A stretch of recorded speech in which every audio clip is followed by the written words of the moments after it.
Nagsimula ang lahat sa ating ense, si Kim Tae-ju, na hinahabol sa gubat ng ilang mahigpit na opisyal. Habang tumatakbo para sa kanyang buhay, iniisip niya kung bakit siya hinahabol.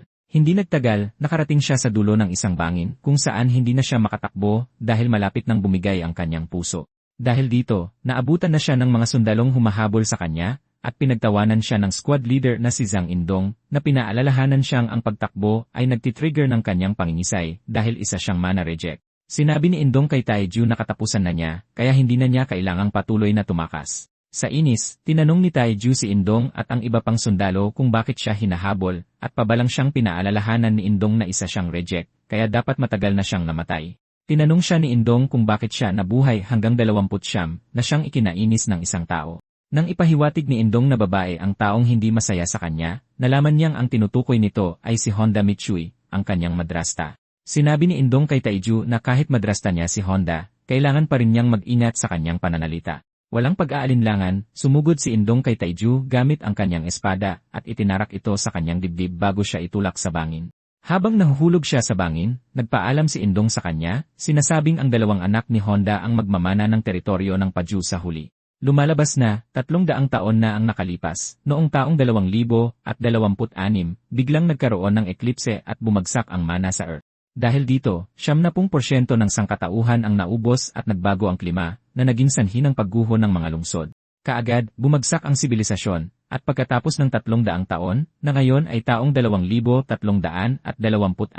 ang mga nakaligtas ay naka-adapt na sa mana at muling itinayo ang sibilisasyon. Gayunpaman, sa paglitaw ng mga mahiwagang hayop at makamandag na halaman na namutate ng mana, sumiklab ang isang bagong digmaan.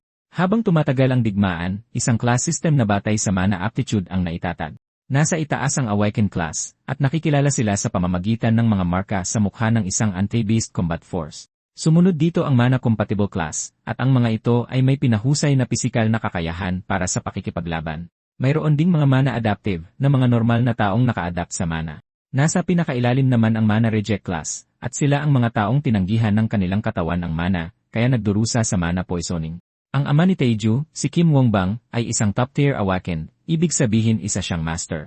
Isa siyang brigadier general na nagpapakita ng antas ng kanyang impluensya. Si Tae-ju ang kanyang panganay na anak, ngunit sa halip na maging isang top-tier talent, siya ay namamatay dahil sa mana poisoning dahil isa siyang mana reject. Habang dahan-dahang nawawalan ng malay si Tae-ju, nakaugnayan ng kanyang kaluluwa ang isang kakaibang nilalang. Hinaklit ng lalaki si Tae-ju gamit ang kanyang kakayahan para makita niya ang mukha nito. Pagkakita ni Tae-ju sa kanya, agad niya itong nakilala bilang ang Supreme Poison Demon na si Tanggon. Si Tang ang patriarch ng Sichuan Tang clan, ang pinakamataas sa lason at mga nakatagong sandata. Noon, nang matalo ng demonic cult ang Zhonghu, tinunaw ni Tang ang pinuno ng Heavenly Demon Cult gamit lang ang kaunting lason. Sa huli, siya ang naging ganap na master ng Murim, at lumalabas na ang makapangyarihang nilalang na ito ay kabahagi na ngayon ng kaluluwa ni Tae-ju. Lumalabas na nasa kalagitnaan siya ng cultivation para maging immortal nang kumonekta ang kanyang kaluluwa sa kaluluwa ni Tae-ju. Nang makilala siya ni Tae-ju, dumaloy ang mga alaala ni Tang sa kanya, at ganoon din ang sa kanya kay Tang. Sa madaling salita, naging isa silang dalawa, at lumalabas na si Tae-ju ang bersyon ni Tang. Gayunpaman, nakakaranas siya ng panunuya dahil kilala siya bilang isang reject. Naintindihan na rin ni Tang na ang soul space na kinaroroonan nila ay para sa kanila dahil iisa na sila. Pagkatapos ay sinabi ni Tang kay Tae-ju na magagawa niyang maging Supreme Master ng mundo kung malilinang niya ang kaalaman at karanasan na nakuha niya mula sa kanya. Agad na dumaloy ang napakalakas na kapangyarihan sa katawan ni Tae-ju, at sinabi ni Tang na gamitin niya ito sa anumang paraan na gusto niya. Dahil dito, nagpaalam na si Tang at hiniling ang swerte para kay Tae-ju sa mga darating niyang laban. Sa wakas, nagising si Tae-ju at nakitang hindi pala ito panaginip dahil nananatili sa kanyang isipan ang lahat ng kaalaman ni Tang. Si Tae-ju ay sobrang hina at pagod, ngunit napagtanto niyang kailangan niyang mabuhay anuman ang mangyari. Para magawa ito, kailangan niyang matutunan ang martial art na nagpasikat kay Tang bilang Supreme Master ng Murim dahil ito ay isang sining na nagpapalakas sa isang tao habang mas maraming lason ang kanyang kinokonsumo. Ang sining na ito ay tinatawag na Formless Primordial Poison Spirit Art. Sakto namang may mga makamandag na halaman sa paligid niya, at hindi siya nag-atubiling kumuha ng ilan para kainin dahil kailangan niyang gawin ito para mabuhay. Nalaman niya na kung kaya niyang gawing internal energy ang lason na kanyang kinain at mabuo ang poison essence na isang dantian na may lason, mapuputol niya ang kanyang kapalaran bilang isang reject sa pamamagitan ng muling pagbuo sa kanyang katawan. Naniniwala si Taiju na siguradong mabubuhay siya at pagbabayarin ang lahat ng nagkasala sa kanya, at ang unang tao sa listahan ay si Indong. Nang gabing iyon, nakita si Indong at ang kanyang mga tauhan na hinahalughog ang gubat para hanapin ang katawan ni Taiju, ngunit nahihirapan sila. Naiinis na si Indong dahil hindi niya alam kung bakit mahirap hanapin ang isang bangkay lang sa gubat.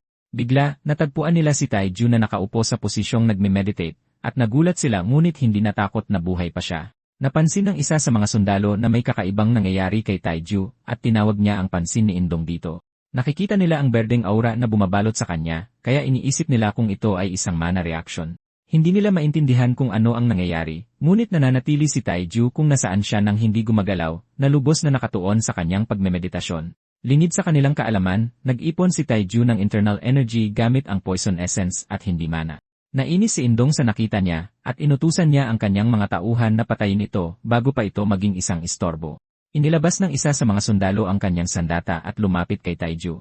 Ngunit bago pa man niya ito tamaan, nabuhay ang mga pandama ni Taiju, at inilihis niya ang kamay ng lalaki para tamaan ang puno sa likod nito.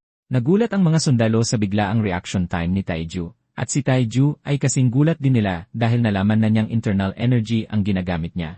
Kinuyom ni Taiju ang kanyang kamao dahil sa wakas ay nakahanap na siya ng kapangyarihan na magagamit niya para makaganti sa mga nagkasala sa kanya.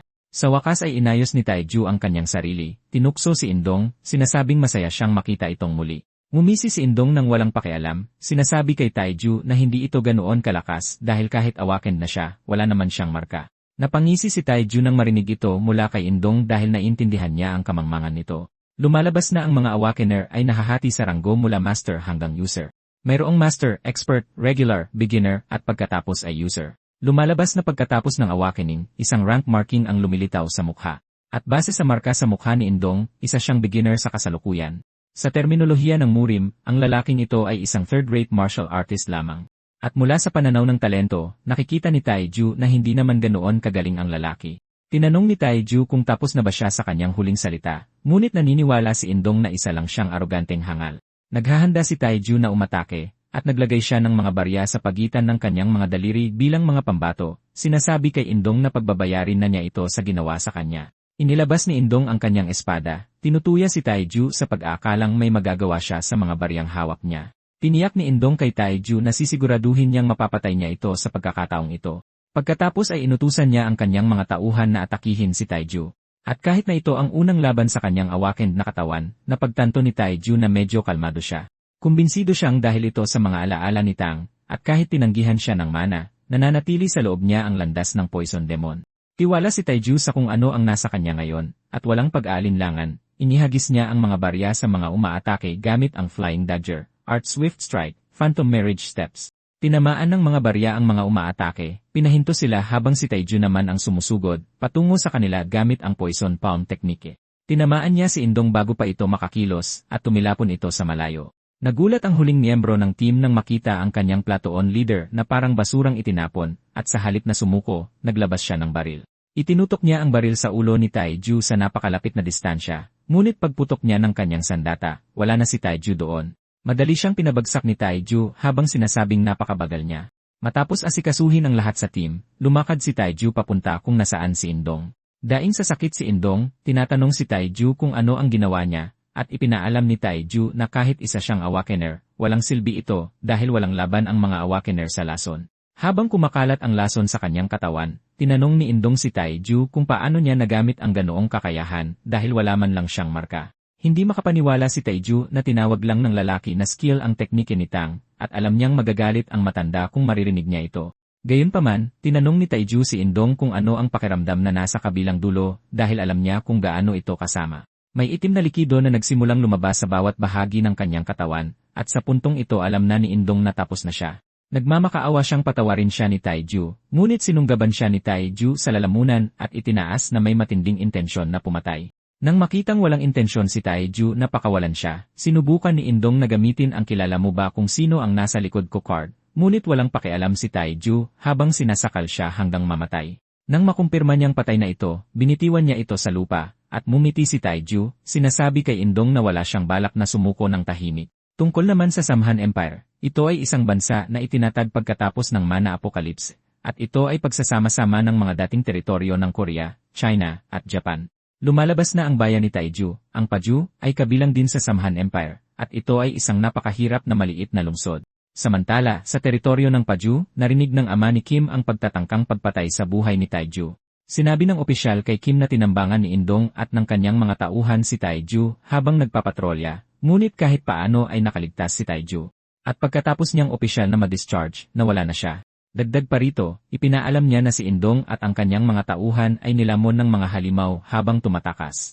Nagulat si Kim nang marinig ito at nagtanong kung bakit nila ito gagawin. Inihayag ng opisyal na tila isa itong hit na iniutos ng mga opisyal na kaalyado ng Hapon. Nang marinig niya ito, nalaman niyang si Honda Mitsui ang may gawa. Lumalabas na si Honda ay anak ng isang prominenteng pamilyang Hapon na naging bahagi ng Samhan Empire, at siya ang ina ng mga kapatid sa ama ni Taiju na sina Taipyong at Taichon. Lumalabas na pinuntirya niya si Taiju para maipasa ang teritoryo ng Paju sa kanyang mga anak na mana kompatible. Hindi lihim na lagi niyang hinihintay ang pagkamatay ni Taiju dahil isa itong mana reject. Ngunit dahil masyado siyang matagal mamatay, naubusan na siya ng pasensya. Sa huli, napilitan siyang hilingin sa kanyang ama, na nasa teritoryo ng Kyushu, na tumulong sa pag-aayos ng pagpatay. Nagtataka si Kim kung bakit hindi nakapaghintay pa ng kaunti si Honda dahil halata namang malapit nang mamatay si Taiju. Kahit na seryosong bagay ito, napag-isip-isip ni Kim na kailangan niyang pagtakpan ito dahil kailangan ng Paju ang suporta ng pamilya ni Honda Mitsui dahil napakayaman nila.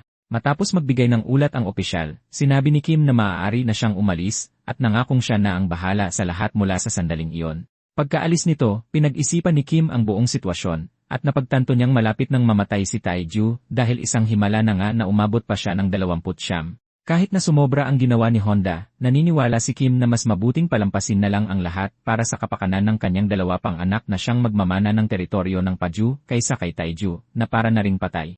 Dahil nawawala na si Taiju, naniniwala si Kim na hindi na niya ito muling makikita at hiniling niyang sanay ipagpatuloy nito ang kanyang buhay ng malaya habang naangakong hindi na siya hahanapin. Kalaunan, sa hangganan ng teritoryo ng Samhan Empire, nakitang nakatanaw si Taiju sa isang lungsod na tinatawag na Guri mula sa gilid ng bundok.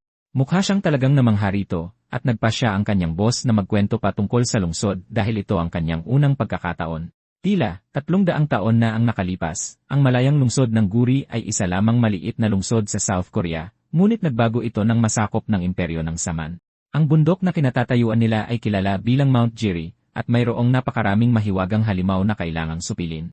Dahil dito, itinalaga ng emperador ang Guri bilang isang base at idineklara itong isang malayang lungsod.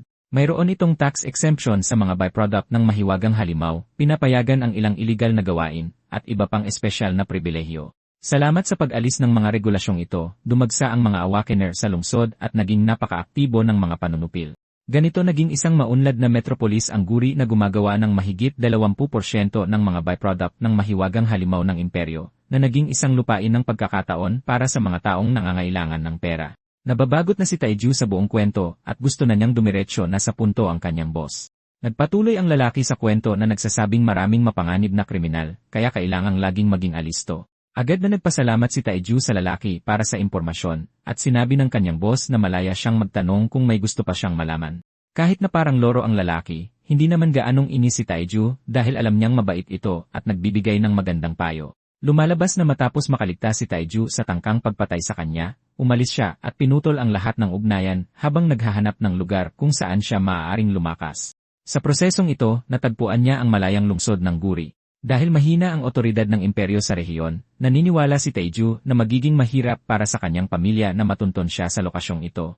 Dagdag pa, puno ang lungsod ng mga makamandag na mahiwagang halimaw at nakalalasong halaman, na ginagawa itong perpektong lugar para sanayin niya ang kanyang martial arts. Kahit na hindi pa pamilyar na termino ang martial arts, itinuturing ni Taiju na maswerte siya na nagkaroon sila ng sandali ng pagbabahagi ng kaluluwa ni Tang bago ito namatay. Sa huli, lahat ng ito ay salamat kay Honda sa pagtatangkang patayin siya. Dahil kasalukuyan siyang walang pera at lakas para tumayo sa sarili niyang mga paa, lumalakas siya habang nagtatrabaho bilang isang porter sa Mount Jiri. Sakto namang tinanong siya ng kanyang boss kung sino sa tingin niya ang pinakamalakas sa mga miyembro ng grupo na kanilang kasalukuyang ini-escort. Hindi masagot ni Taiju ang tanong, at sinabi ng boss sa kanya na ang babaeng eskrimador, si Lee Hanul, ay isang regular rank. Sabi niya, mukha mang bata si Hanul pero magaling talaga siya. Sa madaling salita, ang isang regular rank ay isang antas na mas mataas sa isang baguhan tulad ni Indong, ibig sabihin ay mas malakas siya kaysa kay Indong. Gayunpaman, napansin ni Taiju na may kakaibang pattern sa daloy ng mana niya. Bigla siyang bumagsak sa lupa na ikinagulat ng lahat, at isa sa kanila ay nakakita ng isang mutant na lamok na umaalis sa kanyang katawan. Binalaan ng lalaki ang natitirang miyembro ng grupo, sinasabing huwag magpakagat sa lamok. Nagtataka si Taiju kung bakit sila nagpapanik dahil sa isang lamok. Sakto namang sinabi ng mage sa grupo na umalis na habang siya ang haharap sa lamok. Nagpakawala ang mage ng isang bolang apoy na tumungo sa direksyon ng lamok, at nag-iwan ito ng malakas na pagsabog nang ito'y tumama. Pagkatapos ay lumingon si Taiju sa kanyang boss at tinanong kung bakit sila nagkakagulo dahil sa isang ordinaryong lamok, at ipinahayag niya na mapanganib ito dahil kapag nakakagat ng isang awakener, pansamantalang nawawala ang kanilang mana.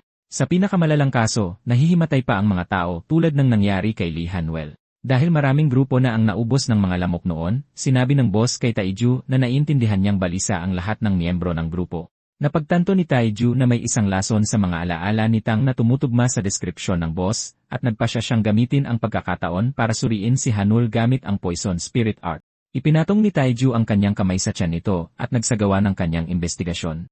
Samantala, isa sa mga miyembro ng grupo ay nagmumungkahi na sa team leader na umatras na sila dahil wala silang bug-proof suit at mukhang puno ng mga lamok ang buong lugar. Sumang-ayon ang lalaki dito dahil hinimatay na si Lee Hanul at siya ang malinaw na pinakamalakas sa grupo. Bigla, may narinig silang kaluskos sa kanilang likuran at sinabi ng team leader sa kanyang mga tauhan na maghanda para sa laban. Sakto namang nakita nila ang isang kunehong may mahabang buntot na itinuturing na nasa ilalim ng food chain at karaniwang ginagamit sa mga clinical trial.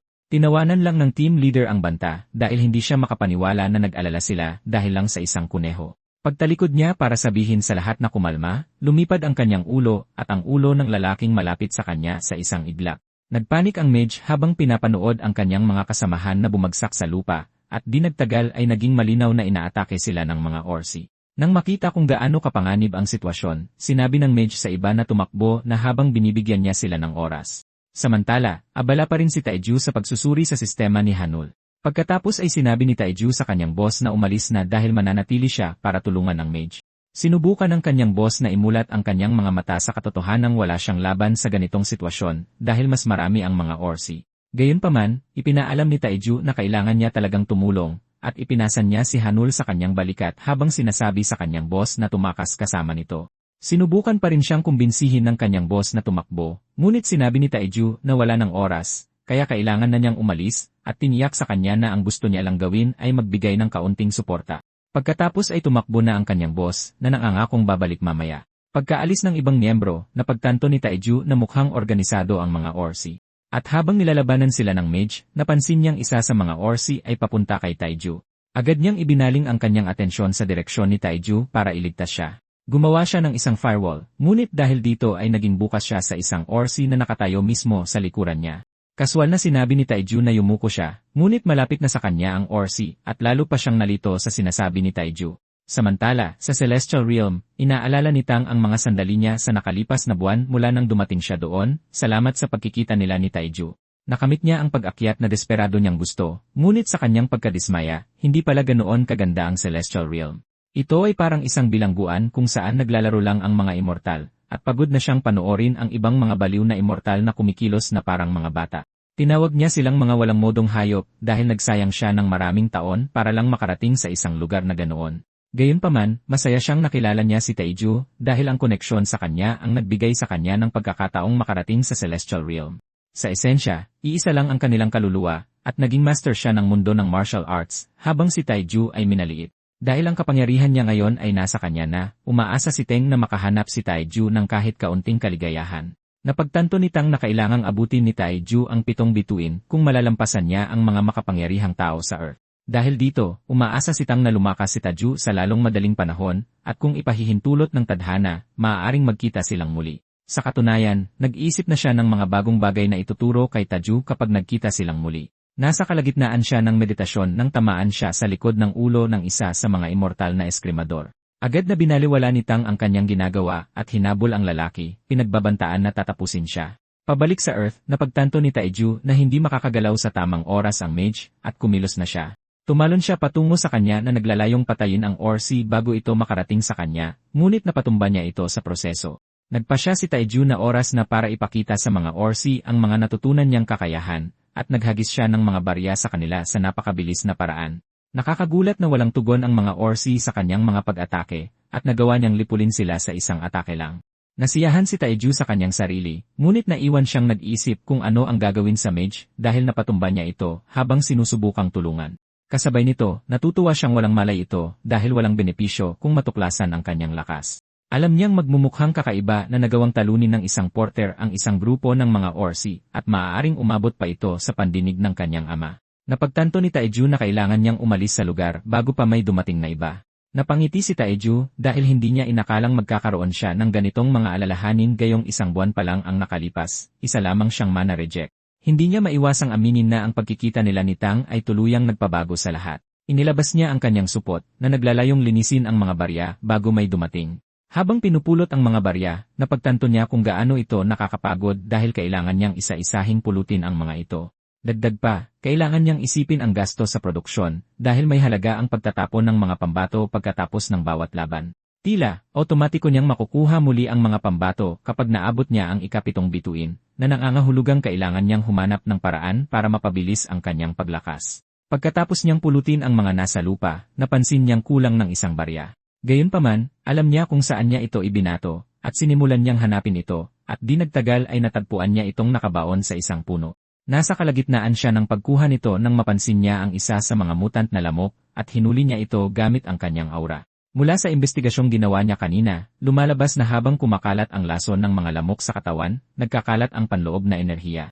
Para sa isang awakened na tao, pansamantalang mawawala ang kanilang mana. At tulad ng kanyang hinala, ang lason mula sa lamok ay katulad ng energy scattering poison ng murum. Gayunpaman, hindi ito maikukumpara doon dahil sa mundong ito ay isang mapanganib na lason na walang lunas. Sa kasamaang palad, inaasahang magsuot ng proteksyon ang bawat hunter dahil walang antidote. Naniniwala si Taeju na magagamit niya ang kaalaman ni Tang para gumawa ng gamot na katulad ng antidote kung malalaman niya ang eksaktong komposisyon ng lason. Para magawa ito, kailangan niyang humanap ng mga halaman sa Earth na may mga sangkap na katulad ng nasa muram. Dagdag pa, wala siyang pagpipilian kundi kainin ang lamok at walang pag-aalinlangan, nilamon niya ang lamok. Habang bumababa ang lamok sa kanyang lalamunan, nakahinga siya ng maluwag dahil magkatulad ang komposisyon. Kung makakahanap lang siya ng tamang mga halaman sa bundok, magagawa niya ang antidote. Napangiti si Taeju dahil nakahanap na siya ng paraan para kumita ng pera, na halatang magiging malaki ang kita. Hindi na makapaghintay si Taeju na makabalik para masubukan ito. Pero bigla, isang dambuhalang anyo ang lumitaw sa harapan niya, at ang nakakatakot na nilalang na ito ay isang elite Orsi na nagpapakilabot sa kanya. Tinignan ng Orsi si Taeju mula sa itaas at bumulong ng mga salitang patayin ang tao. Lalo lang itong nagpadagdag sa misteryo dahil hindi lang ito dambuhala, kundi nakakapagsalita pa. Napagtanto ni Taeju na kasalukuyan niyang kaharap ang awakened version ng isang magical beast. Kumbinsido si Taeju na may kakaibang nangyayari sa bundok dahil hindi naman dapat naroroon sa lugar na iyon ang mga Orsi. Iniisip pa rin ni Taeju ang mga ito nang iwinasiwas ng Orsi ang dambuhalang palakol nito sa kanya, na pumilit kay Taeju na mabilis na tumalon pa atras. Hinila pabalik ng Orsi ang palakol nito, nag-iwan ng malaking butas sa lupa na labis na ikinatakot ni Taeju. Napagtanto niya na ang halimaw ay isang expert rank monster o mas mataas pa, base sa napakalakas nitong kapangyarihan sa pag-atake. Natatakot si Taeju na baka hindi tumalab ang kanyang mga atake sa halimaw, pero para makasiguro, nagpasya siyang magsimula muna sa isang panubok na atake. Nagbato si Taeju ng mga barya sa Orsi at dumiretso ito sa ulo, ngunit dinurog ng depensa ng Orsi ang mga barya, na kumumpirma sa mga kinatatakutan ni Taeju. Naisip niya na ang kanyang Dagger Burst Technique ay mas lalong walang silbi laban sa Orsi dahil ikinakalat nito ang kanyang mga atake. Ang natitira na lang sa kanya ay subukan ang Blood Seal Poison Palm Attack sa pag-asang gagana ito. Pagkatapos ay umungol ng malakas ang Orsi na nagpakilabot sa buong katawan ni Taeju na naging dahilan ng kanyang pag-aalinlangan sandali. Hindi nagtagal ay napagtanto ni Taeju kung gaano siya kaduwag dahil literal niyang pinagdududahan ang sarili sa harap ng isang kaaway dahil hindi niya ito mapabagsak sa isang galaw. Nahihiya si Taeju sa kanyang sarili at alam niyang madidismaya si Tang sa kanya kung sakaling makita siya nito sa ganoong kalagayan. Napagtanto ni Taeju na masyado siyang naging kampante dahil napakadali niyang natalo ang grupo ng mga Orsi. Noon din, nag-ipon ng lakas ng loob si Taeju para labanan ang kalaban hanggang sa mapabagsak niya ito. Sumugod siya patungo sa Orsi gamit ang kanyang Poison Palm, at itinaas din ng Orsi ang palakol nito, na naglalayong tagain si Taeju sa sandaling lumapit ito. Hinarangan ng palakol nito ang daan ni Taeju, at sinubukan ni Taeju na itulak ito gamit ang buong lakas na nagresulta sa isang malakas na pagsabog. Sa huli, nabitak lang ni Taeju ang palakol, at hindi niya naabot ang katawan ng Orsi para man lang makapinsala. Kahit na mukhang ang buong sitwasyon ay laban sa kanya, hindi pa rin siya handang sumuko. Iniisip niyang atakihin ang Orsi ng paulit-ulit hanggang sa makalusot siya. Bigla, isang talim ang lumitaw mula sa kung saan at hiniwa ang Orsi sa maliliit na piraso na parabang tissue paper lang ito. Gulat na gulat si Taiju nang makita ito dahil kung sino man ang kayang magpabagsak ng isang elite Ors ng ganoon kadali ay hindi biro. Nakita ni Taiju ang isang anyo na nakatayo sa di kalayuan at alam niyang ang taong iyon ay nasa master rank man lang. Naiinis si Taiju sa katotohanang hindi siya nakaalis bago pa may ibang dumating. Nagtataka si Taiju kung anong dahilan ang ibibigay niya sa lalaki at iniisip pa niya ito nang tawagin siyang bata ng lalaki habang tinatanong kung siya ba ang tumalo sa mga Orsi. Dagdag pa ng lalaki, walang marka sa mukha ni Taiju, na nangangahulugang tiyak na hindi siya isang awakener, kaya interesado siyang malaman kung paano nalipol ng isang tulad niya ang isang grupo ng mga Orsi.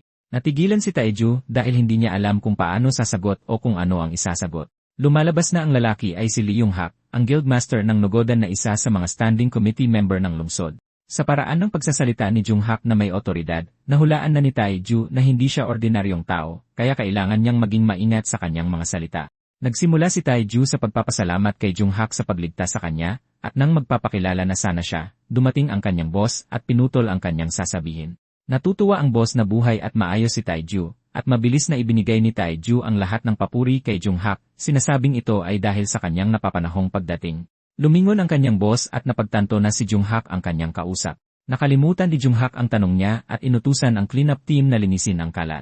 Pagkatapos ay ipinaliwanag ng boss ni Taiju sa kanya na dahil ang lungsod ay isang malayang lungsod, ito ay pinamamahalaan ng Autonomous Committee, hindi ng pamilya ng emperador.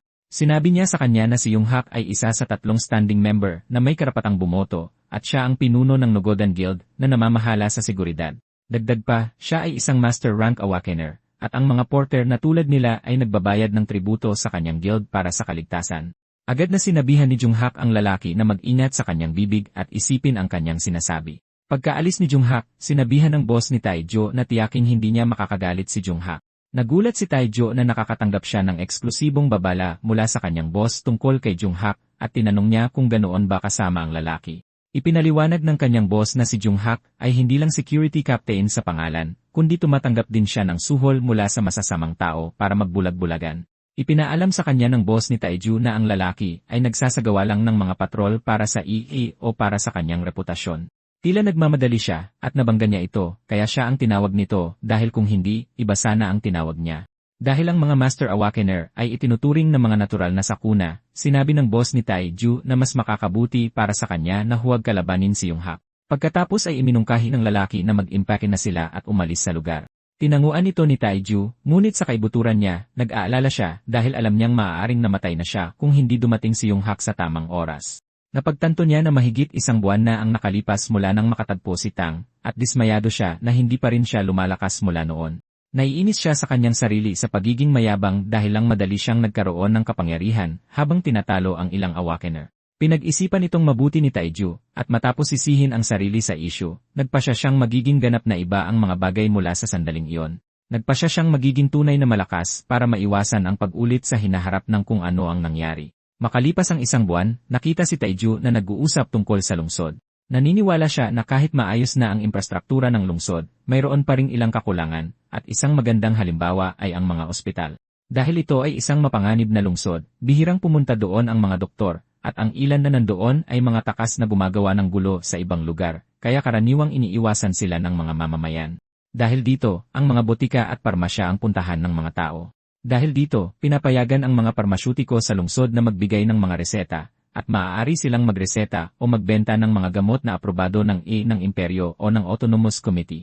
Dahil dito, lumalago ang negosyo, at mas makatuwiran pang bumili ng subok na gamot kaysa umasa sa isang hindi mapagkakatiwalaang ospital. Ito ang dahilan kung bakit gumawa si Taiju ng panlunas para sa mutant 3-stripe mosquito, at naroon siya para ibenta ito. Ito ang pinagkaabalahan ni Taiju sa nakaraang buwan habang nagtatrabaho bilang porter sa araw para kumita ng pera at nangangalap ng sangkap sa kanyang libreng oras. Dagdag pa rito, nagsasanay din siya ng martial arts sa gabi. At dahil kailangan ng maselang kontrol para gawin ang panlunas, kinakailangan niyang maabot ang 2 bituin ng Poison Spirit Art. Dahil dito, nagawa niya ito at tiwala siyang hindi na siya muling apihin. Dagdag pa, kung matuloy ang deal na kanyang ginagawa, hindi na rin niya kailangang mag-alala sa pera. Kumbinsido si Taiju na sa wakas ay nakahanap na siya ng paraan para yumaman. At dala ito, pumasok siya sa isang botika na kilala bilang Beck's Drugstore. Lumapit siya sa attendant, at habang sinusubukan pa siyang sabihan ng babae tungkol sa mga tinda nila, pinutol siya ni Taiju, sinasabing gusto niyang makausap ang may-ari. Nalito ang attendant dito, at sinabi ni Taiju sa kanya na hindi siya naroon para bumili kundi para magbenta. Tinawanan lang ito ng attendant, ngunit isang ginoo sa likod ang tumawag sa atensyon ni Taiju na nagpakilalang siya ang may-ari, si Baek Hong. Pagkatapos ay sinabi ni Taiju kay Baek na naroon siya para ibenta ang gamot na ginawa niya, ngunit hindi masyadong natinag si Baek dito dahil naniniwala siyang si Taiju ay isa na namang naglalako. Sinabi niya kay Taiju na hindi siya interesado sa dala nito at iminungkahing umalis na lang siya. Sinabi niya kay Taiju na kung interesado siyang kumita, bukas para sa kanya ang labor market. Pagkatapos ay naglabas si Taiju ng isang boat mula sa kanyang bag na nagsasabing ito ay panlunas sa mutant 3-stripe mosquito. Agad itong nakakuha ng atensyon ni Baek na naging dahilan para hilingin niyang ulitin ni Taiju ang sinabi. Buong tiwalang sinabi ni Taiju sa kanya kung ano ang nasa loob ng bote at ipinaliwanag niyang iniinom ito. Dagdag pa, maaari itong inumin ng maaga at ang epekto ay tumatagal ng hanggang 10 oras. Sinigawan ni Baek si Taiju, sinabihan siyang tigilan na ang pagbibiro tungkol sa panlunas sa lamok. Gayunpaman, binaliwala ni Taiju ang kanyang mga reklamo at naglagay pa ng 2 bote sa mesa. Sinabihan siyang subukan ang mga ito at kontakin siya kung interesado siya. Gayunpaman, ipinaalam niya na hanggang hating gabi lang ang palugit at iniwan niya ang kanyang contact details. Gayunpaman, sa mga detalye, pinalitan niya ang kanyang pangalan ng Hyun-soo upang maiwasan ang pagtukoy sa kanyang totoong pagkatao. Habang papalabas siya ng tindahan, sinabi niya kay Baek na dadalhin niya ang produkto sa ibang botika kung hindi siya makarinig mula kay Baek sa itinakdang oras. Isang malaking lalaki na isang awakener, si Park Jin-soo, ay naroon sa silid ng mangyari ang lahat ng ito, at tinanong niya si Baek kung naniniwala ba talaga siya kay Taiju. Lumalabas na ang lalaki ay madalas uminom ng mga gayuma, at nang hindi na nagsasayang ng oras, kinuha niya ang isa sa mga bote na iniwan ni Taiju. Sabi ni Baek, malalaman lang nila kung scam si Taiju o hindi kapag nasubukan na nila ito. Sa kaibuturan, hindi gaanong umaasa si Baek dahil ang pinakamahuhusay na kumpanya ng gamot sa imperyo ay sumuko na sa paggawa ng panlunas sa lamok dahil sa sobrang hirap nitong gawin. Gayunpaman, iniisip din ni Baek na may kakaiba kay Taiju dahil sobra-sobra ang kanyang kumpiyansa. Bago pa man malaman ni Baek, ininom ni Park ang panlunas na sinasabing siya ang nagsabi na kailangan itong subukan. Pinagalitan siya ni Baek, tinawag siyang Jonky habang tinatanong kung bakit siya iinom ng isang bagay na hindi pa nasusubukan. Gayunpaman, dismayado ang mukha ni Park matapos itong inumin na nagsasabing lasang tubig lang ito at wala namang espesyal dito. Nagulat si Baek nang marinig ito, ngunit ipinaalala niya kay Park na isa siyang potion Jonky at tinanong niya kung may nararamdaman siyang kahit anong uri ng enerhiyang panggamot.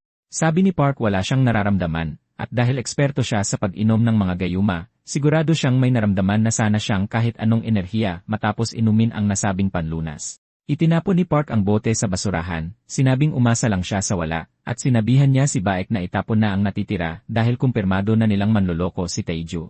Naiwan si Baek na nag-iisip kung manloloko nga ba talaga si Taiju, at tinitigan niya ang natitirang mga bote na nasa loob ng kahon ng gamot sa kanyang kamay. Sakto, sinabi ni Park na lalabas siya para manghuli ng mga palaka.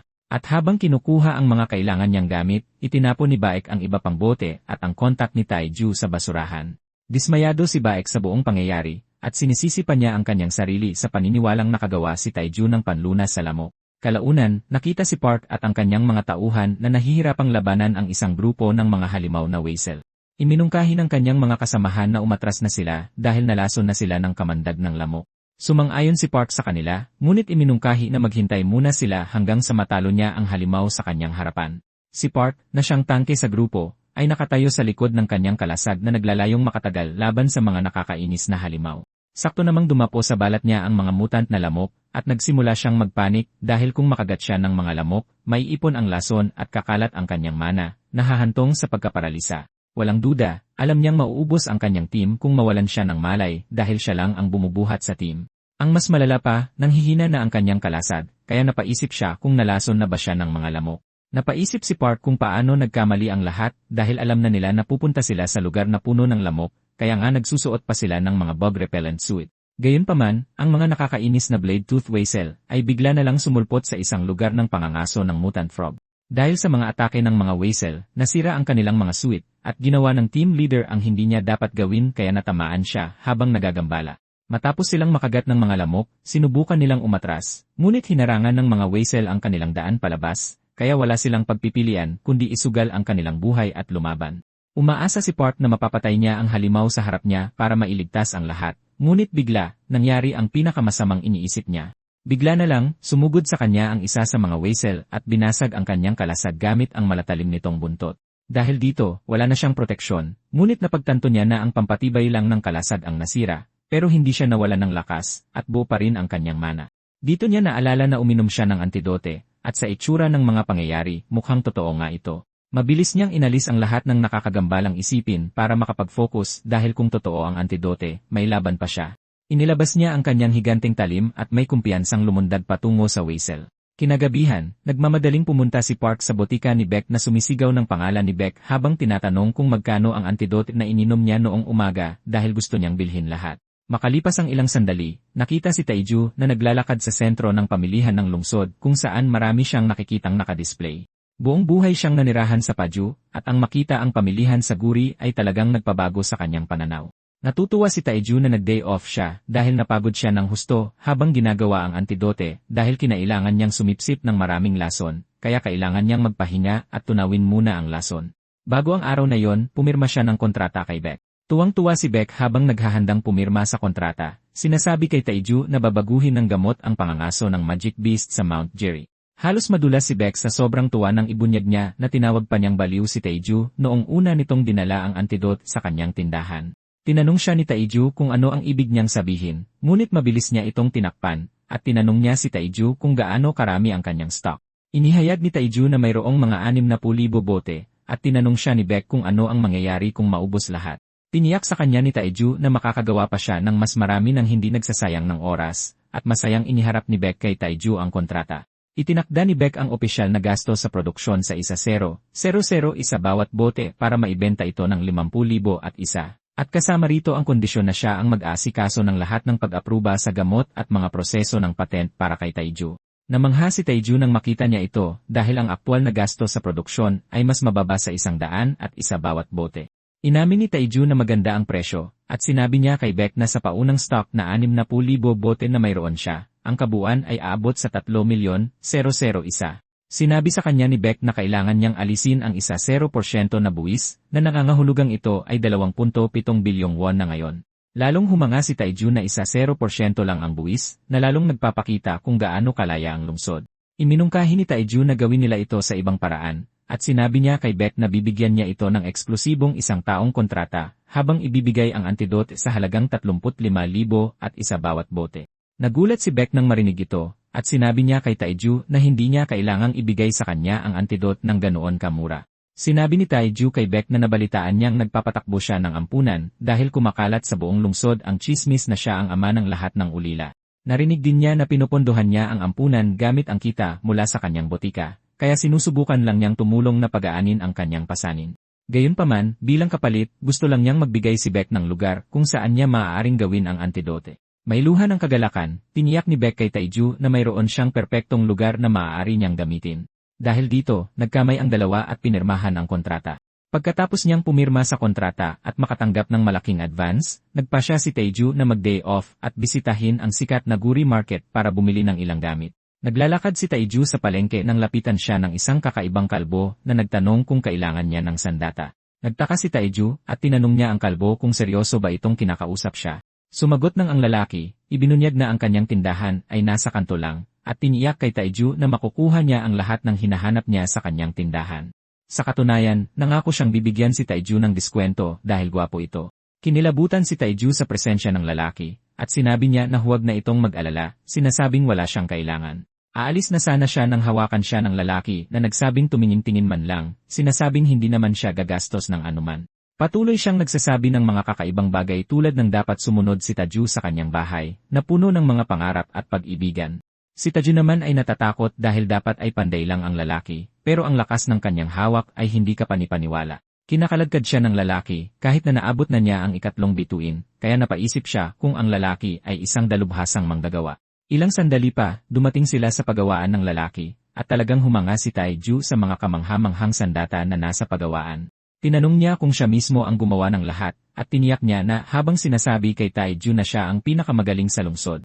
Ginamit ni Taiju ang kanyang mga mata sa pagmamasid para suriin ang mga sandata, at kinumpirma niya na hindi nagbibiro ang lalaki, na nagpatunay sa kanya na hindi dapat husgahan ang isang aklat sa pabalat nito. Dahil nakumpirma na niyang magaling siya sa kanyang trabaho, naglabas siya ng papel para iguhit ang gusto niya, at tinanong kung kaya niyang gumawa ng 100 piraso nito. Tiningnan ito ng panday at napagtantong ito ay mga willow leaf flying dagger, ngunit naniniwala siyang masyadong maliit ang mga ito para maging mga throwing knife. Tinanong niya si Taju kung plano ba nitong gamitin ang mga kutsilyo. Sinabi rin niya kay Taiju na kailangang gawa sa monosteel ang mga kutsilyo kung gusto niyang makapinsala ito kapag inihagis. Tinanong siya ni Taiju kung kaya niya itong gawin at sumagot siya ng. Ngunit ipinaalam niya na medyo magtatagal dahil sa kakulangan ng materyales. Tinanong niya si Taiju kung ayos lang ba ito at sumagot si Taiju nang habang tinatanong kung magkano ang abutin. Kinwenta ng panday ang lahat at sinabing aabot ito sa 250 milyon won. Gayunpaman, ipinaalam niya kay Taiju na kailangan lang niyang magbayad ng 0% na deposito sa araw na yon. Inaasahan na ni Taiju na magiging mahal ang mga sandata, ngunit nakakalula ang presyo para sa 100 na single-use na nakatagong sandata. Sinabi ni Taiju sa lalaki na huwag mag-alala, tinitiyak sa kanya na babayaran niya ang lahat doon mismo. Ibinigay niya ang kanyang address, sinasabing ipadala ang unang sample kapag handa na ito. Pagkaalis sa tindahan ng panday, naisip ni Taiju na ang susunod sa listahan ay baluti dahil nakakuha na siya ng mga sandata. Napagtanto ni Taiju na kailangan niya ng kasuotan na magpapahintulot sa kanya na magtahi ng mga bulsa sa kanyang damit para makapagdala siya ng hindi mabilang na lason at nakatagong sandata tulad ni Tang. Naisip niya ang sarili na nakasuot ng roba tulad ni Tang, ngunit mabilis niyang iwinaksi ang ideya dahil napagtanto niya kung gaano ito nakakahiya. Kaya ang pinakamagandang opsyon ay manatili sa modernong estilo. Nag-iisip si Taiju tungkol sa kanyang mga opsyon nang bigla siyang lapitan ng isang salesperson na nagtatrabaho para sa Flame Boutique. Sinabi niya na kalalabas lang ng kanilang bagong linya ng Magical Beast Leather Armor, at mayroon din silang mga coat na nakadisplay sa araw na yon. Sinabi niya kay Tai na pumasok at tumingin, at kinuha ni Taiju ang pitch book mula sa kanya para tingnan ang coat. Napagtanto niya na ito ay isang coat na gawa sa balat ng Magical Beast, at pwede na ito sa halip na magsuot ng mahabang roba. Samantala, 2 babae ang nakikita sa isang tram na naglilibot sa lungsod. Natatanaw nila ang kastilyo sa lungsod na matatagpuan sa di kalayuan, at ito ay isang kastilyong nakalaan lamang para sa mayayaman at makapangyarihang mga tao. Lumalabas na sa pamamagitan lamang ng bangka makakarating sa kastilyo dahil sarado ang mga tulay. Ang babaeng may kulay abong buhok ay ang tagapagmana ng Baekdu Group at ang pangalan niya ay Jeong Yeonhee. Nasa military academy din siya bilang isang kadete at hindi siya masyadong humahanga sa kung paano nagtatago ang mga may kapangyarihan sa ilalim ng pagkukunwaring kaligtasan. Ang babaeng may kulay kahel na buhok na kasama niya ay ang kanyang assistant, at tinanong niya si Yeonhee kung talagang pumunta pa siya sa lungsod para lang sa isang fox leather coat. Sinabi sa kanya ni Yeonhee na hindi ito basta-bastang balat ng fox, kundi isang Siberian illusion fox leather.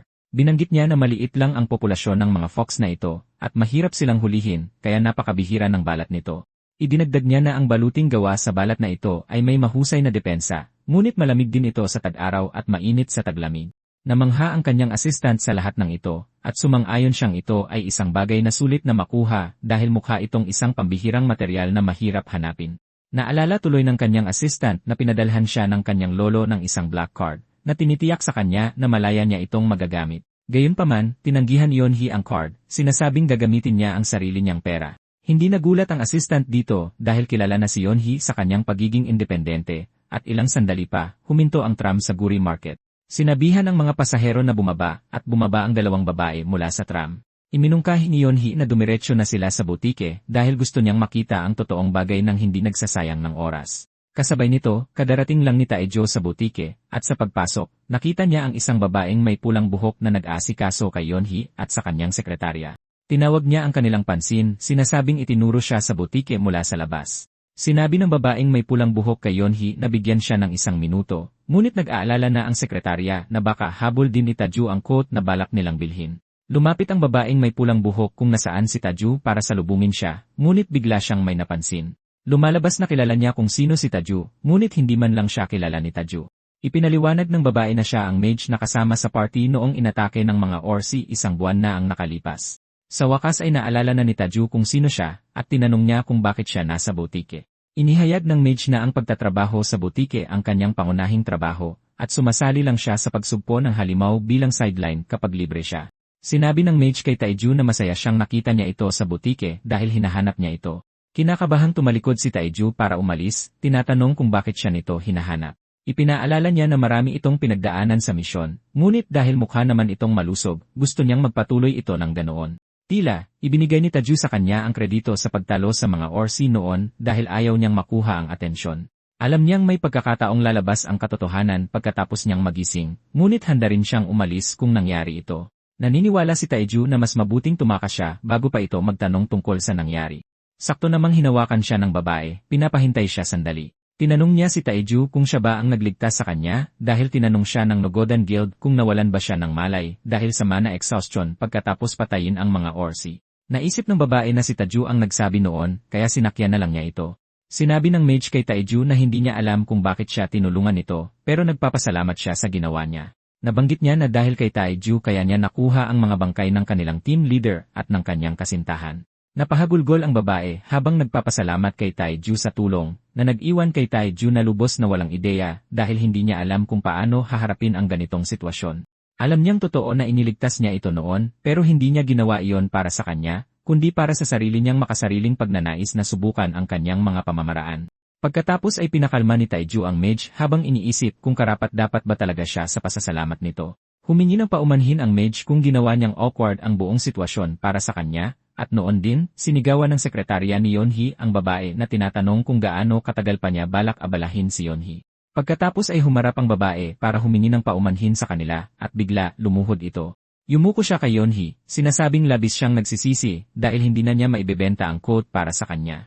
Nagalit ang sekretarya ni Yonhee nang marinig ito, at ipinaalala niya sa mage na nakuha na nila ang lahat ng sukat, na ang ibig sabihin ay magbabayad na lang, pero binabawi na niya ngayon ang kanyang sinabi. Binanggit ng babae kung gaano kahirap para kay Yonhee na pumunta sa syudad para lang sa coat. Ibinunyag ng mage na alam niya ang hirap na pinagdaanan ni Yonhee, pero ipinaalam niya sa kanila na ang pinakamahalagang bagay ay ang coat na sinusubukan nilang bilhin. Ibinunyag niya na masaya sana niyang ibebenta ito sa kanila kanina lang, pero sa kasalukuyang sitwasyon, lumalabas na may iba siyang paggagamitan nito. Natigilan si Yonhee nang marinig ito, at tiniyak sa kanya ng mage na babayaran niya ito ng hiwalay para sa abala, habang idinadagdag kung gaano siya nagsisisi. Magsisimula na sanang mag-eskandalo muli ang sekretarya ni Yonhee nang pigilan siya ni Yonhee, sinasabing oras na para umalis sila. Nagulat ang kanyang sekretarya na aalis na siya gayong sinabi na niya kung gaano niya talaga kagusto ang coat. Sinabi ni Yonhee sa kanyang sekretarya na ayos lang dahil may iba ng paggagamitan ang mage para sa coat.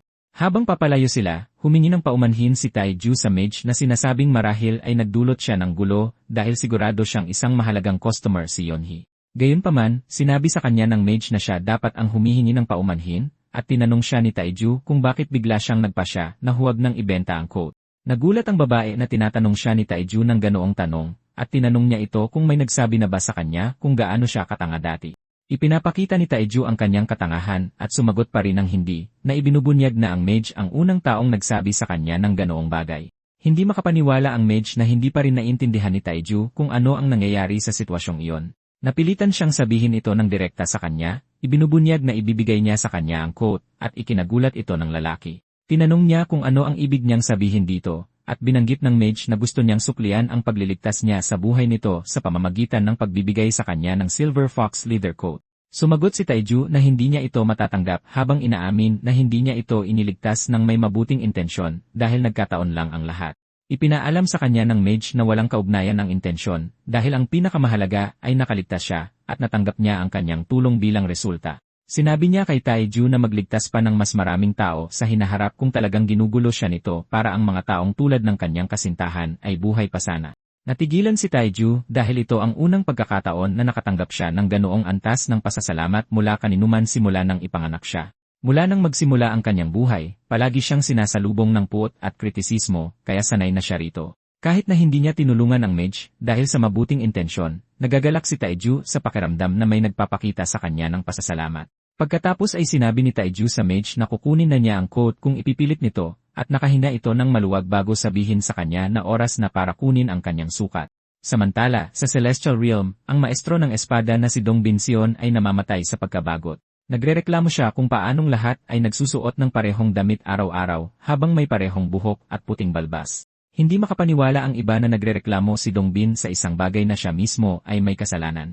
Gayunpaman, nakikita ni Dongbin na iba si Tang dahil siya lang ang naiba sa lahat. Tila, nagpagupit si Tang ng maganda na sinasabing ito ay isang estilo mula sa ibang mundo. Inayos pa niya ang kanyang balbas at gumawa ng mga damit na hindi pa nakikita ni Dongbin kailanman.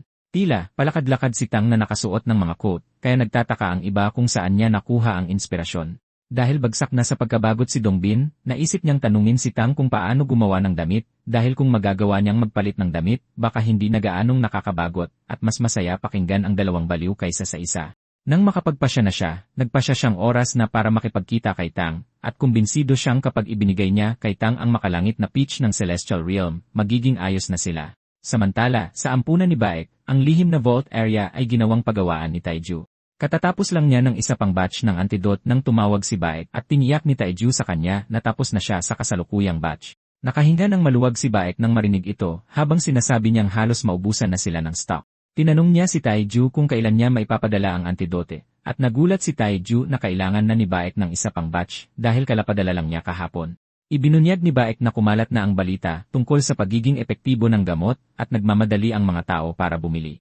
Sa katunayan, habang kausap niya si Taiju, nagkakagulo ang buong tindahan dahil nag-uunahan ang mga awakener para makuha ang antidote. Ibinunyag ni Baek na may ilan pang ang nag-imbak nito na naging sanhi ng mabilis na pagkaubos ng stock. Sinabi ni Taiju kay Baek na mag-anunsyo na magiging tuloy-tuloy ang supply, kaya hindi na kailangang mag-imbak, habang hinihimok siyang magtakda ng limitasyon sa pagbili ng 2 bote bawat tao. Tiniyak sa kanya ni Baek na gagawin niya ito, ngunit nag-aalala rin si Baek sa iba pang bagay. Sinabi niya kay Taiju na may posibilidad na lumitaw ang mga peking gamot ng mas maaga kaysa sa inaasahan, dahil sa kung gaano kasikat ang gamot. Tiniyak ni Taiju kay Baek na ayos lang dahil maaaring lumitaw ang mga peke sa hinaharap, ngunit sa ngayon, tiwala siyang imposible ito. Nabanggit niya na maaari rin silang gumawa at magbenta ng ibang uri ng gamot kung may lilitaw na mga peke. Sa kaloob-looban, alam ni Taiju na walang sinuman ang makakakopya sa antidote dahil ginawa ito gamit ang poison spirit. Pagkatapos ay sinabi ni Baek kay Taiju na susubukan niyang kontrolin ang dami ng benta, ngunit hinimok siyang patuloy na mag-supply sa kanila. Bago ibaba ni Baek ang tawag, tinanong siya ni Taiju kung kailan niya planong ipadala ang packaging machine dahil mas matagal mag-empake kaysa sa paggawa. Sa katunayan, nakapag-empake na siya ng 20,000 bote sa araw na yon. Tila, 1 linggo nang abala si Taiju sa produksyon, kaya hindi pa siya nakakabalik sa kanyang lugar. Tiniyak naman ni Baek sa kanya na bibilisan niya ang mga bagay-bagay. Kalaunan, 2 sa mga ulila na nakatira sa ampunan ang pumunta sa vault, dahil naniniwala silang may multo na ngayong naninirahan sa dating lihim na base. Tiniyak ng batang lalaki sa kasama niyang babae na palalayasin niya ang lalaking nagnakaw ng kanilang lihim na base. Bigla, nagsimulang bumukas ang pinto ng vault, at kasabay nito ay lumabas ang isang makapal at masamang amoy. Lumabas si Taiju mula sa vault na may dalang mga pakete ng gamot, at mumiti siya sa mga bata, binati sila, ngunit natakot ang mga bata bago tumakbo, sumisigaw na nakakita sila ng mabahong multo. Naguguluhan si Taiju kung bakit tinatawag siyang mabahong multo gayong isa lang siyang normal na tao. Kahit 1 linggo na siyang hindi naliligo, sa tingin niya ay hindi naman siya ganoon kabaho. Pagkatapos ay naalala niya na dapat siyang makipagkita sa kanyang boss sa pagiging porter, si Mr. O. Naisip ni Taiju na maligo muna, ngunit nag-aalala siyang baka mahuli siya dahil dito. Pinag-iisipan niya ang kanyang susunod na gagawin nang biglang dumating ang isang babae na anak pala ni Baek. Nasa likod niya ang 2 bata kanina, at nagtatago sila kay Taiju na tinitingnan nilang isang napakabahong multo. Ibinunyag ng babae na narinig niya mula sa kanyang ama na siya ang gumagawa ng antidote, at kinumpirma ito ni Taiju habang nagpapakilala. Tinanong niya kung sino ito, at ipinakilala niya ang sarili bilang si Baek Soyeon at nagtatrabaho siya sa ampunan. Nabanggit niya na pinag-uusapan ng mga bata ang isang multo sa basement, kaya siya pumunta para tingnan. Bukod dito, mayroon siyang package para sa kanya. Kinuha ni Taiju ang package at napagtantong ito ang sample mula sa panday. Nagpasalamat siya kay Soyeon sa tulong nito, sinasabing dumating ang package sa tamang oras. Tinakpan ni Soyeon ang kanyang ilong habang sinasabi kay Taiju na ipagpatuloy ang magandang relasyon sa kanyang ama habang ininumungkahi na maligo muna siya sa shower room sa isang roof floor bago umalis. Pagkatapos ay sinabi ni Soyeon sa mga bata na oras na para umalis sila, ngunit sinigurado ng mga bata na ipaalala kay Taiju na maghugas. Pagkaalis nila, nagpasya si Taiju na tingnan muna ang sample dahil inaabangan na niya ang willow leaf flying daggers. Binuksan niya ang kahon at nakakita ng isang sulat na nakalagay sa mga dagger. Galing ang sulat sa panday na humihimo kay Taiju na bigyan siya ng feedback pagkatapos niyang gamitin ang mga dagger. Sumulat ang lalaki sa isang romantikong paraan na muling ipinapakita ang kanyang nakakatakot na panid na pumilit kay Taiju na galit na itapon ang sulat. Matapos niyang punitin ang sulat, tiningnan niya ang dagger at natuwa siyang mukha itong disente dahil matalim at matibay ito. Inihagis ito ni Taiju para maramdaman at kinumpirma niyang perpekto ang bigat at hawak. Dahil napakaganda ng kinalabasan ng mga dagger, hindi na makapaghintay si Taiju na makita kung gaano kaganda ang magiging quote. Tila, sinabi sa kanya ng mage na ibibigay niya ang quote ng libre habang tinitiyak sa kanya na ipapadala niya ito kapag natapos na. Gayunpaman, plano ni Taiju na bayaran ito dahil may pera na siya ngayon para gawin yon. Napagtantong nahuhuli na siya, nagpa siya si Taiju na magmadali, ngunit naalala niyang kailangan muna niyang maligo. Hindi nagtagal, dumating si Taiju sa Mount Jerry kung saan nakilala niya si O at ang mga miyembro ng party na naghihintay na sa kanya. Humingi ng paumanhin si Taiju sa pagiging huli habang tinatanong kung matagal na ba silang naghihintay sa kanya. Gayunpaman, ipinaalam sa kanya ni O na dumating siya sa tamang oras dahil kararating lang din nila. "Oh, salamat Taiju sa pagpunta kahit biglaan ang pakiusap ko." Sinabi ni Taiju kay O na hindi niya kailangang mag-alala dahil marami na rin itong naitulong sa kanya, kaya walang kwenta sa kanya ang mga pabor na tulad nito. Noon din, isa sa mga miyembro ng party, si Jiang Wonjun, ay nagsalita ng bastos kay Taiju. Tinawag siyang hamak na porter habang ininumungkahi na humingi siya ng tawad sa pagdating ng huli. Sinabi ni Taiju kay Wonjun na lumalampas na siya sa linya sa paraan ng pakikipag-usap nito sa kanya dahil hindi siya nahuli at wala siyang nakikitang dahilan para humingi ng tawad. Galit si Wonjun na sinasagot siya ni Taiju gayong isa lang siyang ordinaryong porter. Binalaan niyang hihiwain si Taiju at nawawalan na ng pasensya si Taiju dahil pinag-iisipan niyang patayin ito. Napagtanto niyang malamang ay tumakas ang ibang mga porter, kaya siya ang naging kapalit sa team. Pagkatapos ay bumulong si O kay Taiju, sinasabing huwag pansinin si Wonjun dahil ayaw niyang masira ang kasunduan dahil sa laking perang nakataya. Nanahimik si Taiju, ngunit naniniwala si Wonjun na takot siya sa espada, kaya siya tumahimik. Kahit nagalit si Taiju sa buong sitwasyon, nagpa siya siyang humingi ng paumanhin. Pagkatapos ay sinabi ng team leader kay Wonjun na kalimutan na lang ito, sinasabing sayang lang sa oras si Taiju. Naglakad palayo si Wonjun habang sinasabi kay Taiju na isipin niyang maswerte siya dahil muntik na niya itong hiwain. Tinanong ni O si Taiju kung okay lang siya habang humihingi ng tawad sa nangyari, pero sinigurado ni Taiju na ayos lang siya. Biglang napansin ni Taiju na 7 lang sila sa team, at ito ay isang raid na nangangailangan ng kahit man lang 15 katao. Napilitan si Taiju na magsalita, sinasabi sa kanila na kakaunti ang bilang ng mga tauhan sa team kahit pa nagsimula na silang magbawas ng bilang salamat sa antidote sa lamok na kalilikha lang. Ang pagtatanong ni Taiju sa kanila ay literal na ikinagalit na naman ni Wonjun at tinanong niya si Taiju kung gusto na ba nitong mamatay. Sinabi ni Taiju sa lalaki na ang ginawa lang niya ay magtanong para sa kaligtasan ng mga porter na minamaliit nito habang sinasabi na wala siyang intensyon na sumama kung hindi ito isang ligtas na raid. Halos sumabog sa galit si Wonjun at tinanong niya si Taiju kung bakit sumasagot sa kanya ang isang taong mamamatay na. Ang kanyang mga binitawang salita ay agad na nagpadala ng EAA alert sa utak ni Taiju. Pinagbantaan ni Wonjun na papatayin si Taiju doon mismo, ngunit pinigilan siya ng team leader na si Kwon Dong-seok, sinasabing walang magbubuhat ng kanilang mga bag kung papatayin niya ito. Gayunpaman, sinabi niya kay Taiju na hindi na siya pwedeng magsalita ulit dahil kung gagawin niya ito, puputulin niya ang kanyang mga paa at kamay habang ipinapakain siya sa mga magical beast bilang pagkain. Naglakad palayo si Kwon at Wonjun habang iniinsulto si Taiju, at sa puntong ito, itinuturing na silang patay ni Taiju dahil lumampas na sila sa linya. Iniisip pa niyang patayin sila doon mismo dahil may kapangyarihan na siyang gawin ito. Ilang sandali pa, sinabihan ni Kwon ang lahat na inumin ang antidote dahil oras na para umalis. Pagkatapos ay humingi ng tawad si O kay Taiju tungkol sa nangyari, pero sinabi ni Taiju sa kanya na ayos lang. Gayunpaman, gusto niyang malaman kung talagang tutuloy sila na ganoon lang sila kakaunti. Inihayag ni O na ayon sa impormasyong ibinigay sa kanya, papunta sila sa Weasel Hunting Ground. Tila palagi silang nangangailangan ng maraming tao sa mga raid dahil sa mga lamok, ngunit salamat sa antidote, maaari na nilang hubarin ang mga bug-proof suite habang binabawasan din ang bilang ng mga miyembrong kailangan para sa isang raid. Nabanggit ni O na medyo kinakabahan siya, ngunit dahil may 2 baguhan sa team, sa tingin niya ay wala silang dapat ipag-alala. Pagkatapos ay binigyan niya si Taiju ng isang bote ng antidote, sinasabing dinalhan niya ito. Nagpasalamat si Taiju kay O habang kinukuha ang bote, at napagtanto niya na ang kanyang kapangyarihan ay nakapagdala ng bagong pagbabago. Naalala niya ang sinabi sa kanya ng mage tungkol sa pagliligtas ng mga tao, at napagtanto ni Taiju na marami siyang nailigtas sa pagkamatay mula sa mga lamok sa pamamagitan lamang ng paggawa ng antidote. Natutuwa si Taiju na natupad niya ang hiling nito, at napagtanto rin niya na binago rin siya ng kanyang bagong kapangyarihan. Lumalabas na 2 beses na siyang nawalan ng kontrol sa kanyang layuning pumatay dahil kay Wonjun at sa mga basura niyang kasama sa party. Nalaman niya na ang dahilan nito ay ang personalidad ni Taiju. Siya ay isang taong inuuna ang pagpatay sa mga hindi niya gusto sa halip na palampasin na lang. Taglay nitang ang tinatawag na pusong makamandag. At pagkatapos ng pagbabahagi ng kaluluwa sa kanya, mukhang ang pusong makamandag ay humahawa na sa personalidad ni Taiju. Hindi ito itinuturing ni Taiju na masamang pagbabago dahil masyado siyang mahina para mabuhay sa kasalukuyang mundo. Sakto namang sinabihan ni Taiju si O na dumikit sa kanya sa raid, at nagulat si O na isang porter na walang kapangyarihan ang nagsasabi sa kanya na manatili sa likod niya gayong may mga awakener sa team. Naniniwala si O na nagbibiro si Taiju, ngunit ipinaalam ni Taiju sa kanya na seryosong-seryoso siya dahil may masama siyang kutob mula sa kailaliman ng gubat kanina pa. At ang mabangis na hangaring pumatay na nararamdaman niya ay talagang nakatutok sa kanila. Sa Murim noong mga panahong iyon, tinugis ni Tang ang mga kasabwat na nakikipagtulungan sa demonic cult. Minsan ay tinugis ni Tang ang isa sa mga collaborator. Nagmakaawa ang lalaki para sa kanyang buhay, sinasabing na frame up sila, ngunit hindi pinakinggan ni Tang. Binanggit niya na alam niyang pumatay ang grupo ng hindi mabilang na sibilyan para gumawa ng demonic blood pill. Sa katunayan, ginamit ng lightning demon na si Juga Chion, ang sarili niyang anak, at galit na galit si Tang sa lahat ng ito.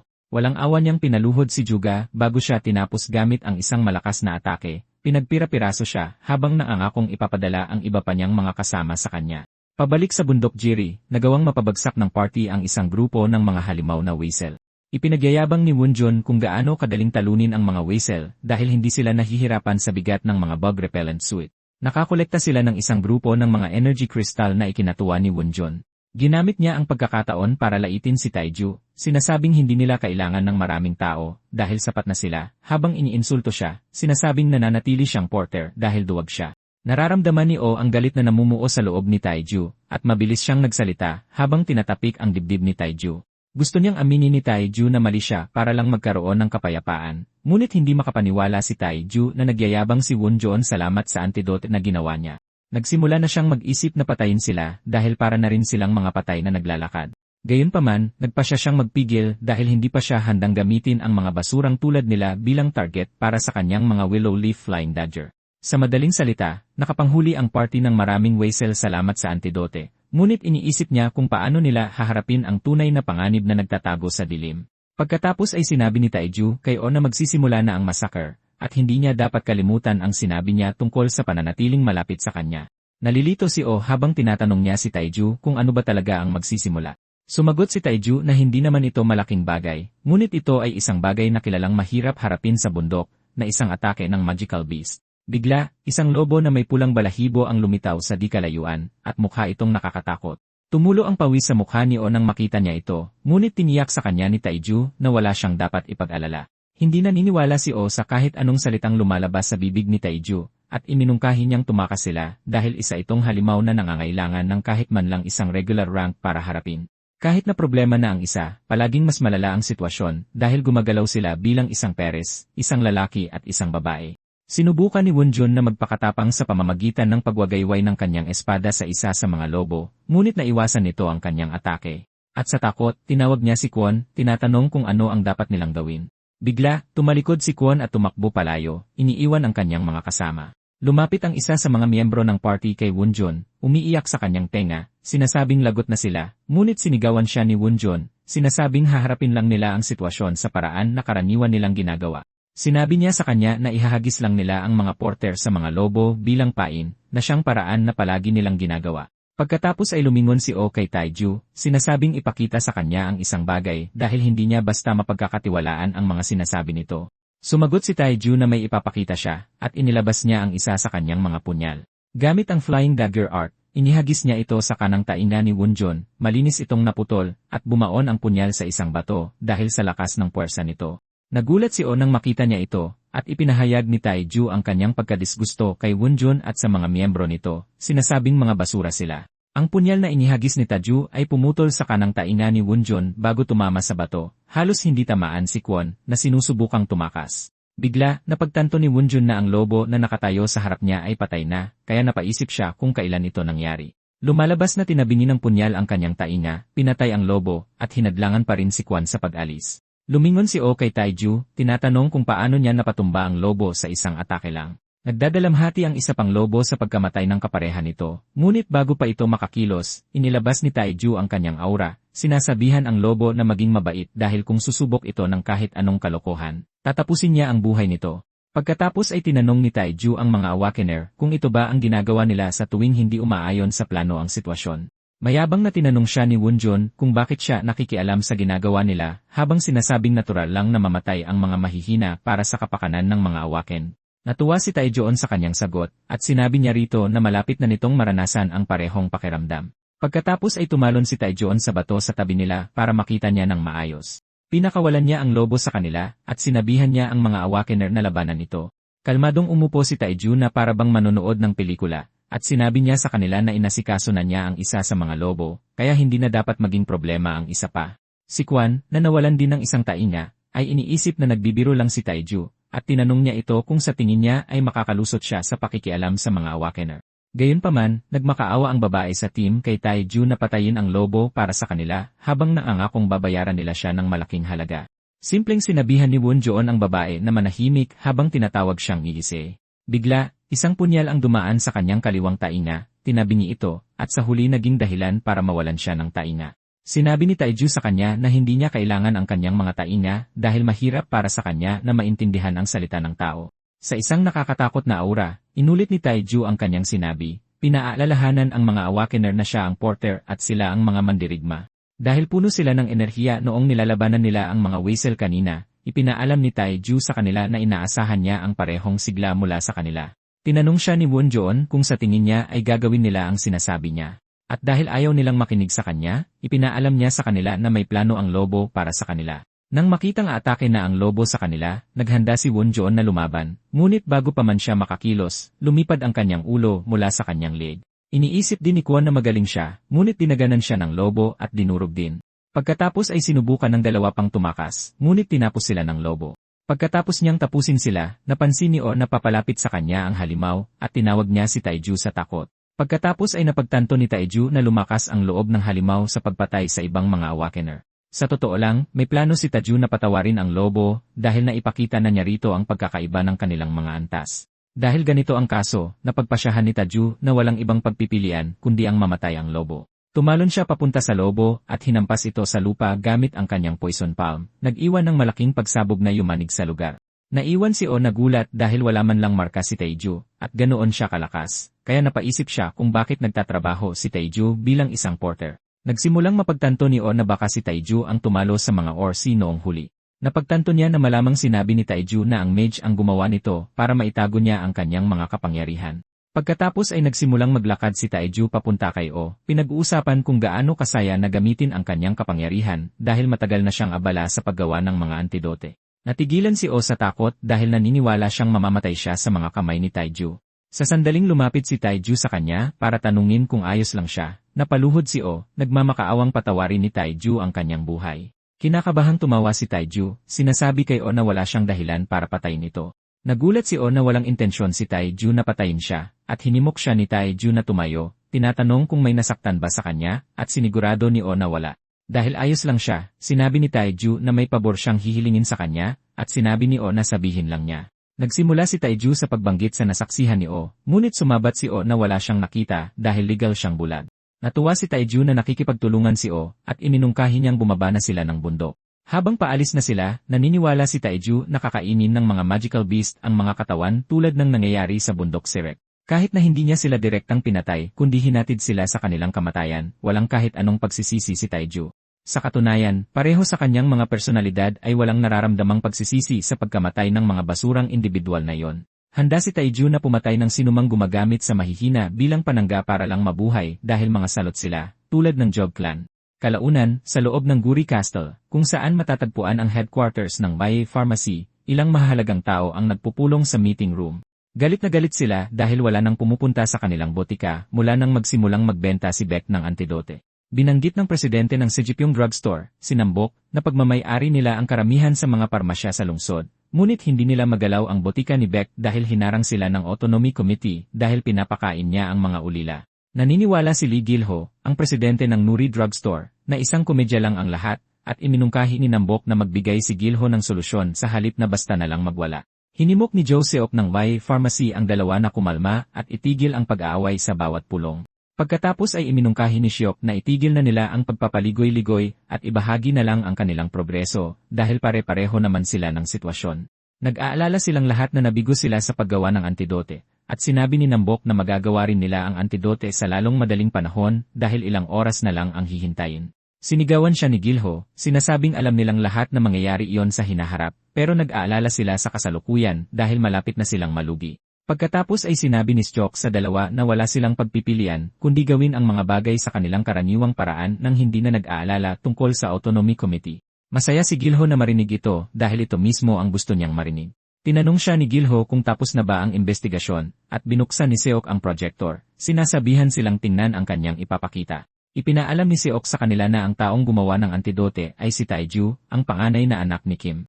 Dahil isang Brigadier General si Kim, nag-aalala si Nambok na baka masyadong malaking target ang kanilang pinupuntirya. Gayunpaman, sinabi ni Seok sa kanila na ang lahat ng nasa ibabaw ay isang komedya lamang dahil ang tunay na impormasyon ay mas malalim pa. Binanggit niya na ayon sa kanilang mga impormante sa Paju, si Taiju ay isang mana-reject at sumali lamang siya sa militar dahil pinalayas siya sa bahay. Patay na ang kanyang tunay na ina at ang kanyang ama ay kasal sa isang bagong asawa na isang babaeng may lahing Hapon. Dahil pinutol na ni Taiju ang lahat ng ugnayan sa bahay, plano ni Nambok na unang makipagkita kay Taiju dahil tiwala siyang gaano man kalaki ang ipinangako ni Beck sa kanya, makukumbinsi nila ito gamit ang mas malaking pera. At kung sakaling tumanggi siya, ipagpapatuloy lang nila ang kanilang mga karaniwang pamamaraan. Kasabay nito, sa base ng Imperial Army sa Mount Jiri, nakuha ng commander ng base ang impormasyong hinihiling niya. Tila, ang ulat ay mula sa Autonomy Committee, at ito ay tungkol lahat kay Taiju. Nagulat ang commander nang marinig na anak ni Kim si Taiju. Tila, minsan na silang humiling ng isang kontrata sa supply na tinanggihan noon dahil sa kakulangan ng stock. Dahil sa hatol ng emperador, hindi rin sila maaaring makialam sa guri, kaya sumuko na lang sila. Gayunpaman, nagbibigay ito ng bagong lead. At dahil anak ni Kim si Taiju, naniniwala ang commander na maaaring maging maayos ang mga bagay-bagay. Lumalabas na nagbabalak ang lalaki na maglunsad ng malawakang pagsugpo sa Mount Jiri kung makakakuha sila ng antidote upang maiwasan ang alon ng mga magical beast sa bundok. Dahil mag-ama pa rin sila at hindi pa nila itinakwil ang isa't isa, kumbinsido ang commander na halos garantisado na ang pagkuha ng supply. Lumalabas na ang commander na ito ay si Jin Hyung at isa rin siyang Master Rank Awakener na isang Lieutenant General sa militar. Pagkatapos ay sinabi niya sa kanyang assistant na agad na kontakin ang Paju dahil gusto niyang makausap si Brigadier General Kim. Di nagtagal, nakatanggap si Kim ng tawag mula sa Lieutenant General tungkol sa produksyon ng antidote ng kanyang anak at nasa silid din ang kanyang asawa nang dumating ang tawag. Walang sinayang na oras si Honda sa pagsasabing mabait na bata na ngayon si Taiju at iminungkahi niyang kumuha sila ng mga tiket para lumipad papuntang guri agad-agad. Sinasabi niyang kulang sa karanasan sa pakikisalamuha si Taiju, at dahil mayroon siyang maraming pera, baka siya maloko. Gayunpaman, sinabi ni Kim sa babae na iwanan si Taiju.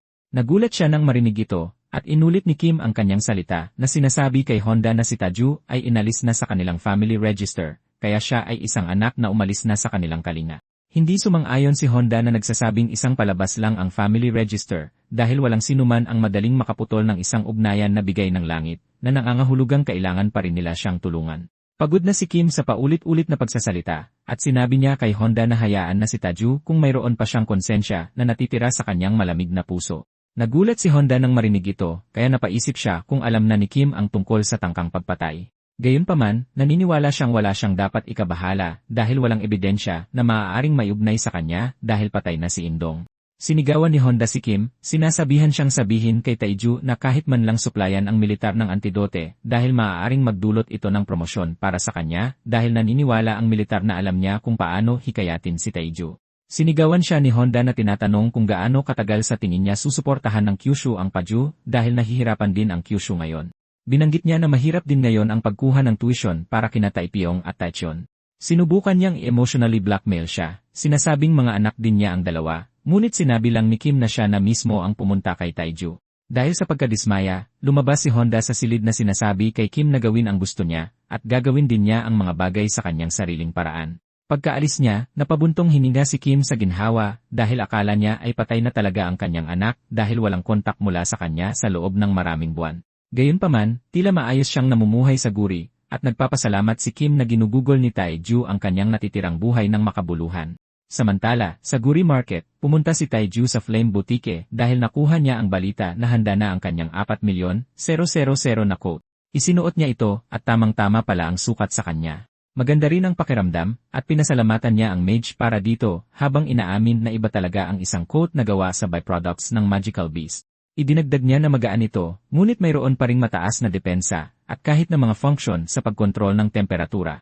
Nagpasalamat si Taiju sa mage sa pagkulay nito ng abo para hindi ito masyadong agaw pansin. Na para bang hindi pa yon sapat, namangha si Taiju sa dami ng espasyo na ginawa ng mage sa loob ng coat. Inaamin ng mage na naisip niya ito habang nag-aayos siya, ngunit matapos makita kung gaano karaming armas ang dala niya, naisip niyang isa siyang awaken sa stealth line. Kinakabahang tumawa si Taiju, sinasabing dahil wala siyang ibang paliwanag. Pagkatapos ay sinabi ni Taiju sa mage na hindi niya matatanggap ang coat ng libre at hinihingi na malaman ang presyo. Gayunpaman, tumanggi ang mage, sinasabing ito ang kabayaran para sa kanyang buhay, kaya hindi niya ito iniinda. Sabi ni Taiju sigurado siyang inilagay siya nito sa isang mahirap na posisyon dahil ibinibigay niya sa kanya ang isang bagay na nireserve na ng iba.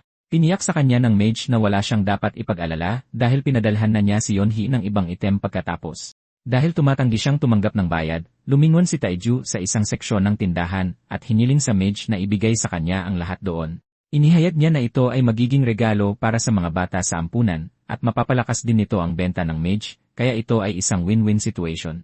Nang makita kung gaano siya nagpupumilit, pumayag siya, at pagkatapos ay sinabi kay Taiju na bigyan siya ng sandali habang inaayos niya ang lahat.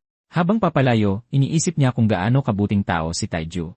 Sakto namang pumasok si Seok sa tindahan, sinasabi kay Taiju na hinahanap niya ito. Nagpakilala siya at inabot ang kanyang business card kay Taiju, ngunit tinanggihan ito ni Taiju na may malinaw na pandidiri sa kanyang mukha. Naniniwala si Seok na hindi komportable si Taiju sa biglaang pagbisita, at natutuwa si Taiju na alam niya ito. Pagkatapos ay tinanong niya kung ano ang gusto niya at kung paano niya nahanap ang kanyang lokasyon. Ipinagmayabang ni Seok ang kanyang abot sa lungsod na nagsasabing walang hindi alam ang Association Pharmacy sa lungsod. Pagkatapos ay sinabi niya kay Taiju na hindi siya magpapaligoy-ligoy, at ipinaalam niya na gusto niyang ang antidote para sa laso ng lamok ay ibigay din sa kanyang grupo. Ngumiti si Taiju, nagtatanong kung humihingi ba siya ng pabor o nananakot. Sumagot si Seok na ito ay isang pabor sa ngayon, at ipinaalam sa kanya ni Taiju na hindi siya interesado. Nagpatuloy si Seok sa pagsasabing sasagutin niya ang cancellation fee habang binibigyan si Taiju ng 3 beses sa presyo ng supply na ibinigay sa kanya ni Beck. Tinanggihan pa rin ni Taiju ang alok, sinasabing hindi siya isang taong hindi tapat. Hindi pa handang sumuko si Seok at hinimok niya si Taiju na ibenta ang formula sa halagang 5,000,000 at tinanong siya ni Taiju kung ibebenta niya ang formula sa ganoong kababang presyo kung siya ang nasa kalagayan nito. Sa huli, nainis si Seok na tinatanggihan siya at sinabi niya kay Taiju na baka mahirapan siya sa guri dahil dito. Ngunit ipinaalam sa kanya ni Taiju na wala siyang dapat ikabahala dahil kaya niyang alagaan ang kanyang sarili. Pagbalik ng mage, wala na si Seok, at nagulat siya na wala siyang narinig na sinuman dahil naniniwala siyang may ibang tao doon. Sinabi sa kanya ni Taejo na hindi niya kailangang mag-alala dahil isang naglalako lang ang lalaki, at pinalis na niya ito. Samantala, tumawag na si Seok sa kanyang kasama na nagsasabing oras na para simulan ang operasyon at gawin ito tulad ng dati nilang ginagawa. Kalaunan, sa labas ng lungsod kung saan itinatayo ang mansyon ni Taejo, lumitaw si Taejo na may dalang mga gift bag at tinanong siya ni Beck kung ano ang kanyang hawak. Inihayag ni Taejo na dahil palaging tumutulong si Beck sa kanya, bumili lang siya ng ilang damit para sa mga bata bilang pasasalamat. Namangha si Beck dito, at niyakap niya si Taejo ng mahigpit, sinasabing isa siyang nagniningning na liwanag. Tiniyak niya sa kanya na hindi niya kailanman malilimutan ang biyaya, sinasabing mas marami pa siyang gagawin sa hinaharap. Natutuwa si Taejo na nagustuhan niya ang mga ito, at pinasalamatan niya si Beck sa pagtulong sa kanya na bilhin ang gusali, habang tumutulong din sa konstruksyon. Pagkatapos ay sinabi ni Taejo kay Beck na baka tanggapin na niya ang kanyang iminungkahi kanina. Nagulat si Beck na sa wakas ay nakapagdesisyon na si Taejo, at isiniwalat niyang pumunta si Shiak para makipagkita sa kanya kaninang araw na yon. Binanggit niya na ang pakikipagpulong sa lalaki ay nagbigay sa kanya ng katiyakan, at nag-alala si Baek nang marinig na nakipagkita siya kay Seok. Tinanong niya kung sinaktan ba siya nito, ngunit tiniyak sa kanya ni Taejo na ayos lang siya dahil bahagya lang siyang tinakot ng lalaki. Gayunpaman, ipinaalala lamang nito sa kanya kung paano tinatrato ang mga taong walang kapangyarihan.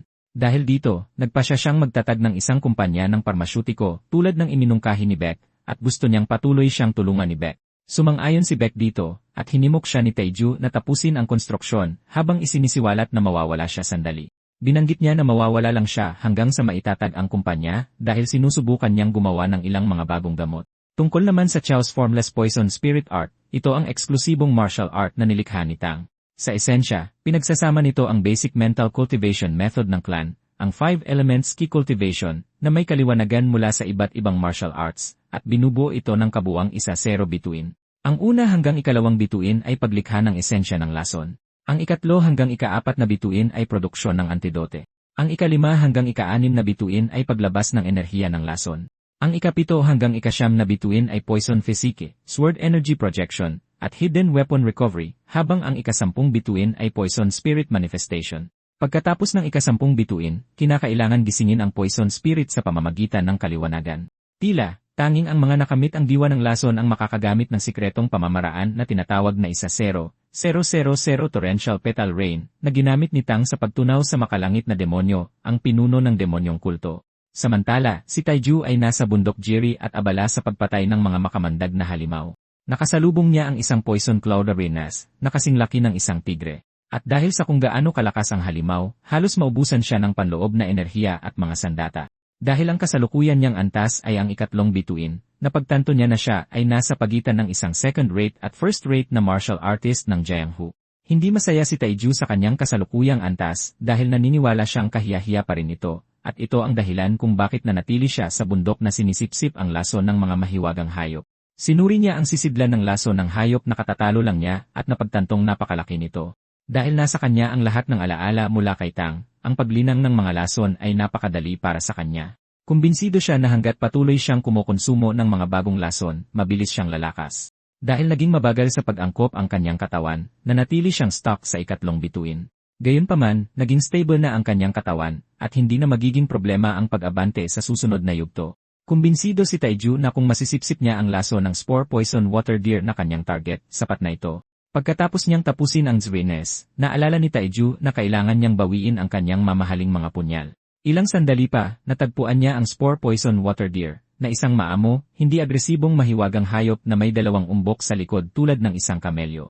Walang pag-aalinlangan, tinagpas niya ang ulo ng usa, at agad na lumitaw ang dahilan kung bakit kinatatakutan ang usa. Tila, kapag namatay ito, pumuputok ang mga umbok nito, kaya't nagkakalat ng maliliit at napakanakalalasong mga spore. Pinalibutan ng mga spore ang lokasyon ni Taiju, at sinasabing tinutunaw ng lason ang mga filter ng gas mask. Tumatagal din ng 1 oras bago mawala ang mga spore kapag nalantad sa hangin. At sa paghipo pa lang dito, walang pagpipilian si Taiju, kundi aminin na ito ang pinakamalakas na lason na nakasalamuha niya sa ngayon. Agad na kumilos si Taiju dahil hindi niya hahayaang masayang ang lason. Nag-focus siya sa pag-condense ng enerhiya ng lason upang masipsip ito sa kanyang katawan habang ginagamit ang Poison Spirit Art para gawin itong panloob na enerhiya. Alam niyang ang paggawa nito ay agad siyang magtutulak na maabot ang ika-4 na bituin, at makalipas ang ilang oras, pinapaikot pa rin niya ang kanyang tiyay pagkatapos sipsipin ang lason. Dahil napakarami ng lason na kanyang nasipsip kaya naging mahirap itong gawing panloob na enerhiya. Naisip niya tuloy kung naging sakim ba siya, ngunit sa parehong oras, hindi siya nag-aalala dahil naintindihan na niya ang mga katangian ng lason na nagpapadali sa paggawa ng antidote para dito. Bukod pa rito, kumbinsido siya na mas maraming iba't ibang lason sa Earth kaysa sa mundo ng martial arts. At sa paggamit ng kalamangang ito, plano niyang lumakas ng mas mabilis dahil wala siyang balak na manatiling mahina tulad ng dati. Pagkatapos ng ilang oras ng matinding pagpapaikot ng ki, sa wakas ay naabot niya ang ika-4 na bituin, at nararamdaman niya ang enerhiyang namumuo sa kanyang katawan. Bumangon si Taiju at napagtantong matagal na pala siyang nasa bundok. Gayunpaman, hindi ito nasayang dahil mas mabilis niyang naabot ang ika-4 na bituin at nakuha rin ang mga sangkap para sa antidote ng Spore Poison Water Deer. Nagpasya siyang oras na para bumalik at naalala niyang maaaring lumala na ang mga bagay-bagay. Dahil sa Bay Pharmacy, hindi nagtagal, bumalik siya sa botika at natagpuan niyang halos walang laman ang tindahan. Inakala niyang napakaganda ng takbo ng negosyo. Nagpapasalamat si Beck na sa wakas ay nakabalik na siya pagkatapos ng 2 linggo dahil nag-aalala siyang may nangyari dahil hindi siya makontak sa telepono. Sinabi ni Taiju na naka-off ang kanyang telepono dahil nagte-training siya habang gumagawa rin ng antidote. Napansin ni Taiju na mukhang nag-aalala at balisa si Beck at ang kanyang assistant, kaya napilitan siyang magtanong kung ano ang problema. Binanggit ni Beck na sinabi ng mga kinatawa ng pharmaceutical company na hindi na sila magsusupply pa sa kanila at kinuha pa nila ang lahat. Para bang hindi pa sapat iyon, hiniling sa kanila ng Drug Approval Department ng Autonomy Committee na ipadala ang listahan ng sangkap para imbestigahan ang mga side effect mula sa antidote. Nang marinig ito ni Taiju, tinanong niya si Beck kung sa tingin niya ay gawa ito ni Seok, at sumagot si Beck na hindi siya sigurado, ngunit ito ang parehong paraan na karaniwang ginagamit ni Seok kapag hindi nasusunod ang gusto niya. Binanggit niya na miyembro rin ng Autonomy Committee ang lalaki. Tinanong ni Taiju si Baek kung ano ang mangyayari kung hindi nila ibibigay ang mga sangkap, at sinabi ni Baek na maaaring harapin nila ang isang sales ban. Naisip ni Taiju kung ang miyembro ng komite na ipinadala mula sa imperyo ay kasabwat din ni Shaq kaya nagbubulag-bulagan sa lahat ng nangyayari. Napagtanto niya na nagsisimula pa lang si Shaq sa kanyang mga basurang atake tulad ng Jugay Clan. Gayunpaman, kailangan lang niyang unang umatake gaya ng gagawin ni Tang. Pagkatapos ay sinabi ni Taiju kay Beck kung ano ang gagawin nila, at ipinaalam niya na ang solusyon sa kanilang problema ay ang unang umatake upang makapagpadala sila ng tamang banta. Nalito si Beck dito, at ipinaalala sa kanya ni Taiju na sinasabi ng komite na nagkaroon ng side effects ang mga tao mula sa antidote, kaya mas mabuting huwag na nila itong ibenta. Pagkatapos ay sinabi ni Taiju kay Beck na isara agad ang tindahan. Pagkatapos isara ang tindahan, nagtungo sila sa ampunan, at nagbigay si Taiju ng karne ng usa para sa kanilang hapunan. Isang tikim ng karne ng spore deer ang nagdala kay Taiju sa isang estado ng kaligayahan sa pagkain. Lumalabas na ang karne ay matagal nang itinuturing na pinakamasarap sa buong imperyo. Napagtanto ni Taiju na totoo ang chismis na minumonopolyo ng emperador ang mga bangkay nito dahil walang kilalang paraan para alisin ang lason. Inamin ni Taiju na masaya siyang pinili niyang gawin ang antidote para sa water deer. Sa totoo lang, ang orihinal niyang intensyon ay para lang maiwasan ang mga biktima na sibilyan mula sa laso ng usa tuwing may pag-atake ng mga mahiwagang hayop. Ngunit sa lasa ng karne, sigurado siyang sinumang sumubok ay agad na magiging alipin ito. Sa katunayan, gustong-gusto ni Beck at ng mga bata ang karne, kaya't iniisip na ni Taiju na magsimula ng negosyo ng karne ng water deer. Naiisip niyang isupply ito sa emperador na nahuhumaling sa karne habang pasimpleng sinusuri ang kanyang galing sa espada dahil may mga chismis na nasa antas siya ng Grandmaster. Pagkatapos nilang kumain, pinasalamatan ni Beck si Taiju sa pagbibigay ng masarap na karne habang ipinapahayag ang kanyang pagkagulat na ang bagong antidote ay para sa nakakatakot na water deer. Inamin ni Beck na kamangha-mangha si Taiju, ngunit nag-aalala siya sa pagsasara ng botika. Hinimok ni Taiju si Beck na magtiwala sa kanya at maghintay lang sa mangyayari. Gusto niyang makita kung sino ang magsisisi sa hindi pagbebenta ng antidote.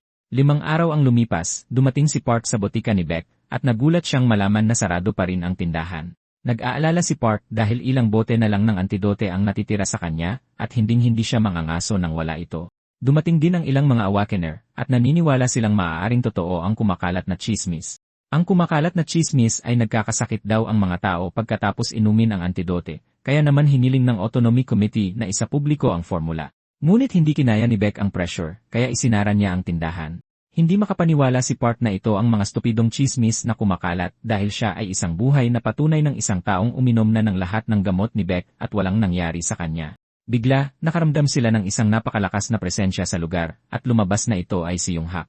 Nagulat si Park na naroon ang kapitan ng grupo ng vigilante, kaya napaisip siya kung kasabwat ba ito ng VI Pharmacy. Sinabi ni Yonghak sa mga awakener na nakatayo roon na ang desisyong isara ang botika ay ginawa ng komite at mananatili itong sarado hanggang makumpleto ang pagsusuri sa formula. Sinabi ni Yonghak sa mga awakener na umalis na sila dahil ayaw niyang makita silang pag-alagala doon. Nang atwiran si Park sa kanya, sinasabing katawa-tawa ang lahat dahil bahagi siya ng mga clinical trial at walang nangyari sa kanya. Tinanong ni Park si Yonghak kung paano sila dapat mangaso ng walang antidote. Gusto niyang malaman kung sinasabi ba nilang dapat silang bumalik sa pagsusuot ng mga insect-proof suit. Hindi nagtagal, sumali na rin ang ibang mga awakener sa pagprotesta. Sinasabi kay Yonghak na hindi sila handang bumalik sa dating panahon. Hinihiling nilang payagan ng komite si Beck na magbenta ng mga antidote o magdala ng isang saksi na nakaranas ng sinasabing side effects dahil naniniwala silang walang pakialam si Yonghak at ang mga makapangyarihang awakener dahil immune sila sa lason. Nagulat si Yonghak na may lakas ng loob ang mga awakener na sumagot sa kanya, at sa una ay naisip niyang patayin sila, ngunit nagbago ang kanyang isip. Sinabihan niya silang umalis na bago pa niya sila patayin. Sa kaloob-looban, galit si Yonghak na pinapagawa sa kanya ng administrative officer ang maruming trabaho nito dahil lamang sa boto ng nakararami. Dahan-dahan, nagsimulang umalis isa-isa ang mga awakener maliban sa tapat na si Park. Nainis si Yonghak nang mapagtanto niyang siya na lang ang natitira, at bubunutin na sana niya ang kanyang espada para patayin ito sa pag-aakalang nagbibiro lang siya nang tumakbo si Park, humihingi ng paumanhin sa paghamon sa kanya. Nandidiri si Yonghak sa gulong kailangan niyang ayusin, at naiisip niyang turuan ng leksyon si Seok sa pagsubok na manipulahin ang standing committee. Samantala, nasakot si Seok, at kausap niya sa telepono ang administrative officer. Nagpahayag siya ng pasasalamat na hawak sa leeg ng lalaki si Yonghak, at sinabi sa kanya ng administrative officer na maaaring master ranker si Yonghak. Ngunit isa pa rin siya sa 3 miyembro ng standing committee. Ipinaalam niya na hanggat naroon siya at si Chairman Min, walang magagawa si Yonghak laban sa panig ng nakararami dahil kailangan niyang manatili sa pagpapanatili ng kaayusan ng publiko tulad ng ginagawa niya ngayon. Dagdag pa niya, wala talagang pakialam si Yonghak hanggat hindi nalalagpasan ang mga hangganan dahil ang tanging mahalaga sa kanya ay ang lungsod. Pagkatapos ay sinabi ni Seok sa administrative officer na magiging maayos ang lahat hanggat kaya nilang alisin si Yung Hak sa landas. Dahil magsisimula na ang susunod na yugto, tiniyak ni Seok sa administrative officer na gagantimpalaan niya ito habang sinasabing hindi makakatagal si Baek ng higit sa 1 linggo maliban na lang kung biglang umulan ng pera. Samantala, si Taiju ay nasa isang pulong kasama si General Hyung at ipinaalam niya sa General na magsusupply siya ng 1,000,000 bote sa kanyang defense corps. Binanggit niyang mananatili sa 50,000 at isa bawat bote ang presyo, at sa sandaling sinabi niya ito, biglang lumamig ang ekspresyon ni Hyung. Nagtataka si Taiju kung ano ang maaaring problema sa lalaki. Inakala niyang galit ito dahil inaalok niya ang antidote sa militar sa regular na presyo. Gayunpaman, sinabi ng assistant ni Hyung kay Taiju na nasa magandang mood talaga ang commander. Biglang tinanong ni Hyung si Taiju kung kailangan ba niyang ibenta ito ng mura para sa kanila, at nagulat si Taiju nang marinig na itinuturing na mura ang presyo. Lumingon si Hyung sa kanyang assistant, tinatanong kung makakakuha sila ng 50,000,000 mula sa kanilang reserve fund, at sumagot siya ng. Pagkatapos ay sinabi ni Hyung sa kanyang assistant na ideposito agad ang kalahati nito bilang paunang bayad. Biglang sinabi ni Taiju kay Hyung na may isa pa siyang produktong iaalok, at nagulat si Hyung na hindi lang pala antidote sa lamok ang ibinebenta ni Taiju. Inihayag ni Taiju na sinusubukan niyang magtayo ng sarili niyang kumpanya sa lalong madaling panahon, kaya kamakailan ay gumawa siya ng isa pang gamot. Inilabas niya ang karne ng usa, sinasabihan si Hyung na tikman ito. Inakala ni Hyung na ordinaryong karne lang ito, at sinabi niyang ayaw niya itong kainin dahil binabantayan niya ang kanyang kalusugan. Pagkatapos ay sinabi ni Taiju na ihandog na lang niya ito sa emperador dahil tiyak na magugustuhan niya ito dahil ito ay karne ng spore poison water deer. Nagulat si Kyung at ang kanyang assistant nang marinig nila ito dahil ito ay isang karne na sinasabing lasang langit na may katas na bumubulwak na parang bukal. Ipinahayag ni Kyung ang kanyang paghanga kay Taiju at agad siyang tinanong kung gusto niyang muling sumali sa militar dahil kailangan nila ng mga taong tulad niya, pero sa ekspresyon pa lang ng mukha ni Taiju ay makikita nang hindi siya interesado. Pagkatapos ng pag-uusap nila ni Taiju, tumayo si Hyung sa tabi ng bintana ng kanyang opisina at nag-isip tungkol sa kanyang paglalakbay sa ngayon. Pinag-uusapan niya kung paanong trabaho niya ang kontrolin ang mga pag-atake ng magical beast sa border zone habang pinapanatili ang populasyon ng mga ito. Sa madaling salita, nainis siya nang italaga siya bilang commander dahil kung matagumpay niyang mapipigilan ang mga magical beast sa hangganan, ituturing lang itong isang ordinaryong araw. Pero kung mabigo siya, kailangan niyang managot. Gayunpaman, pagkaraan ng ilang sandali, isang pagkakataon ang dumating sa kanya. Tinanong niya ang kanyang assistant tungkol sa antidote para sa water deer, at sinabi sa kanya ng assistant na naayos na ang lahat ayon sa kanyang utos. Sinabi ng assistant kay Hyung na tama ang kanyang hinala dahil ang dahilan kung bakit sila nakipagkalakalan sa kanila ay dahil sa kanilang alitan sa asosasyon ng mga parmasya na pinamumunuan ni Seok. Idinagdag ng kanyang assistant na ginawa na rin nila ang tungkol sa pahayagan na iniutos niya, at ang balita tungkol sa pagpirma ng militar ng kasunduan para sa antidote at sa pangangaso ng water deer ay ilalabas kinabukasan. Natuwa si Young sa trabaho ng kanyang assistant, at sinabihan niya itong bantayan si Taiju habang hinihimok na tulungan si Taiju kung kailangan ito. Sakto namang nagpasalamat si Hyung sa kanyang assistant sa pagtulong sa kanya sa ngayon, at huminga ng malalim sa ginhawa ang lalaki dahil sa wakas ay kinilala na ng kanyang amo ang kanyang pagsisikap sa loob ng maraming taon. Biglang hinawakan ni Hyung ang kanyang assistant at niyakap ito, sinasabing oras na para gamitin nila ang pagkakataon na umangat hanggang sa pamilya ng imperyo. Tiniyak ng assistant kay Young na naniniwala siya sa kanya at patuloy siyang susunod. Ang ingay ng pagdiriwang ng dalawa ay halos magpayanig sa mga pader ng gusali na ikinatakot ng ibang mga tauhan.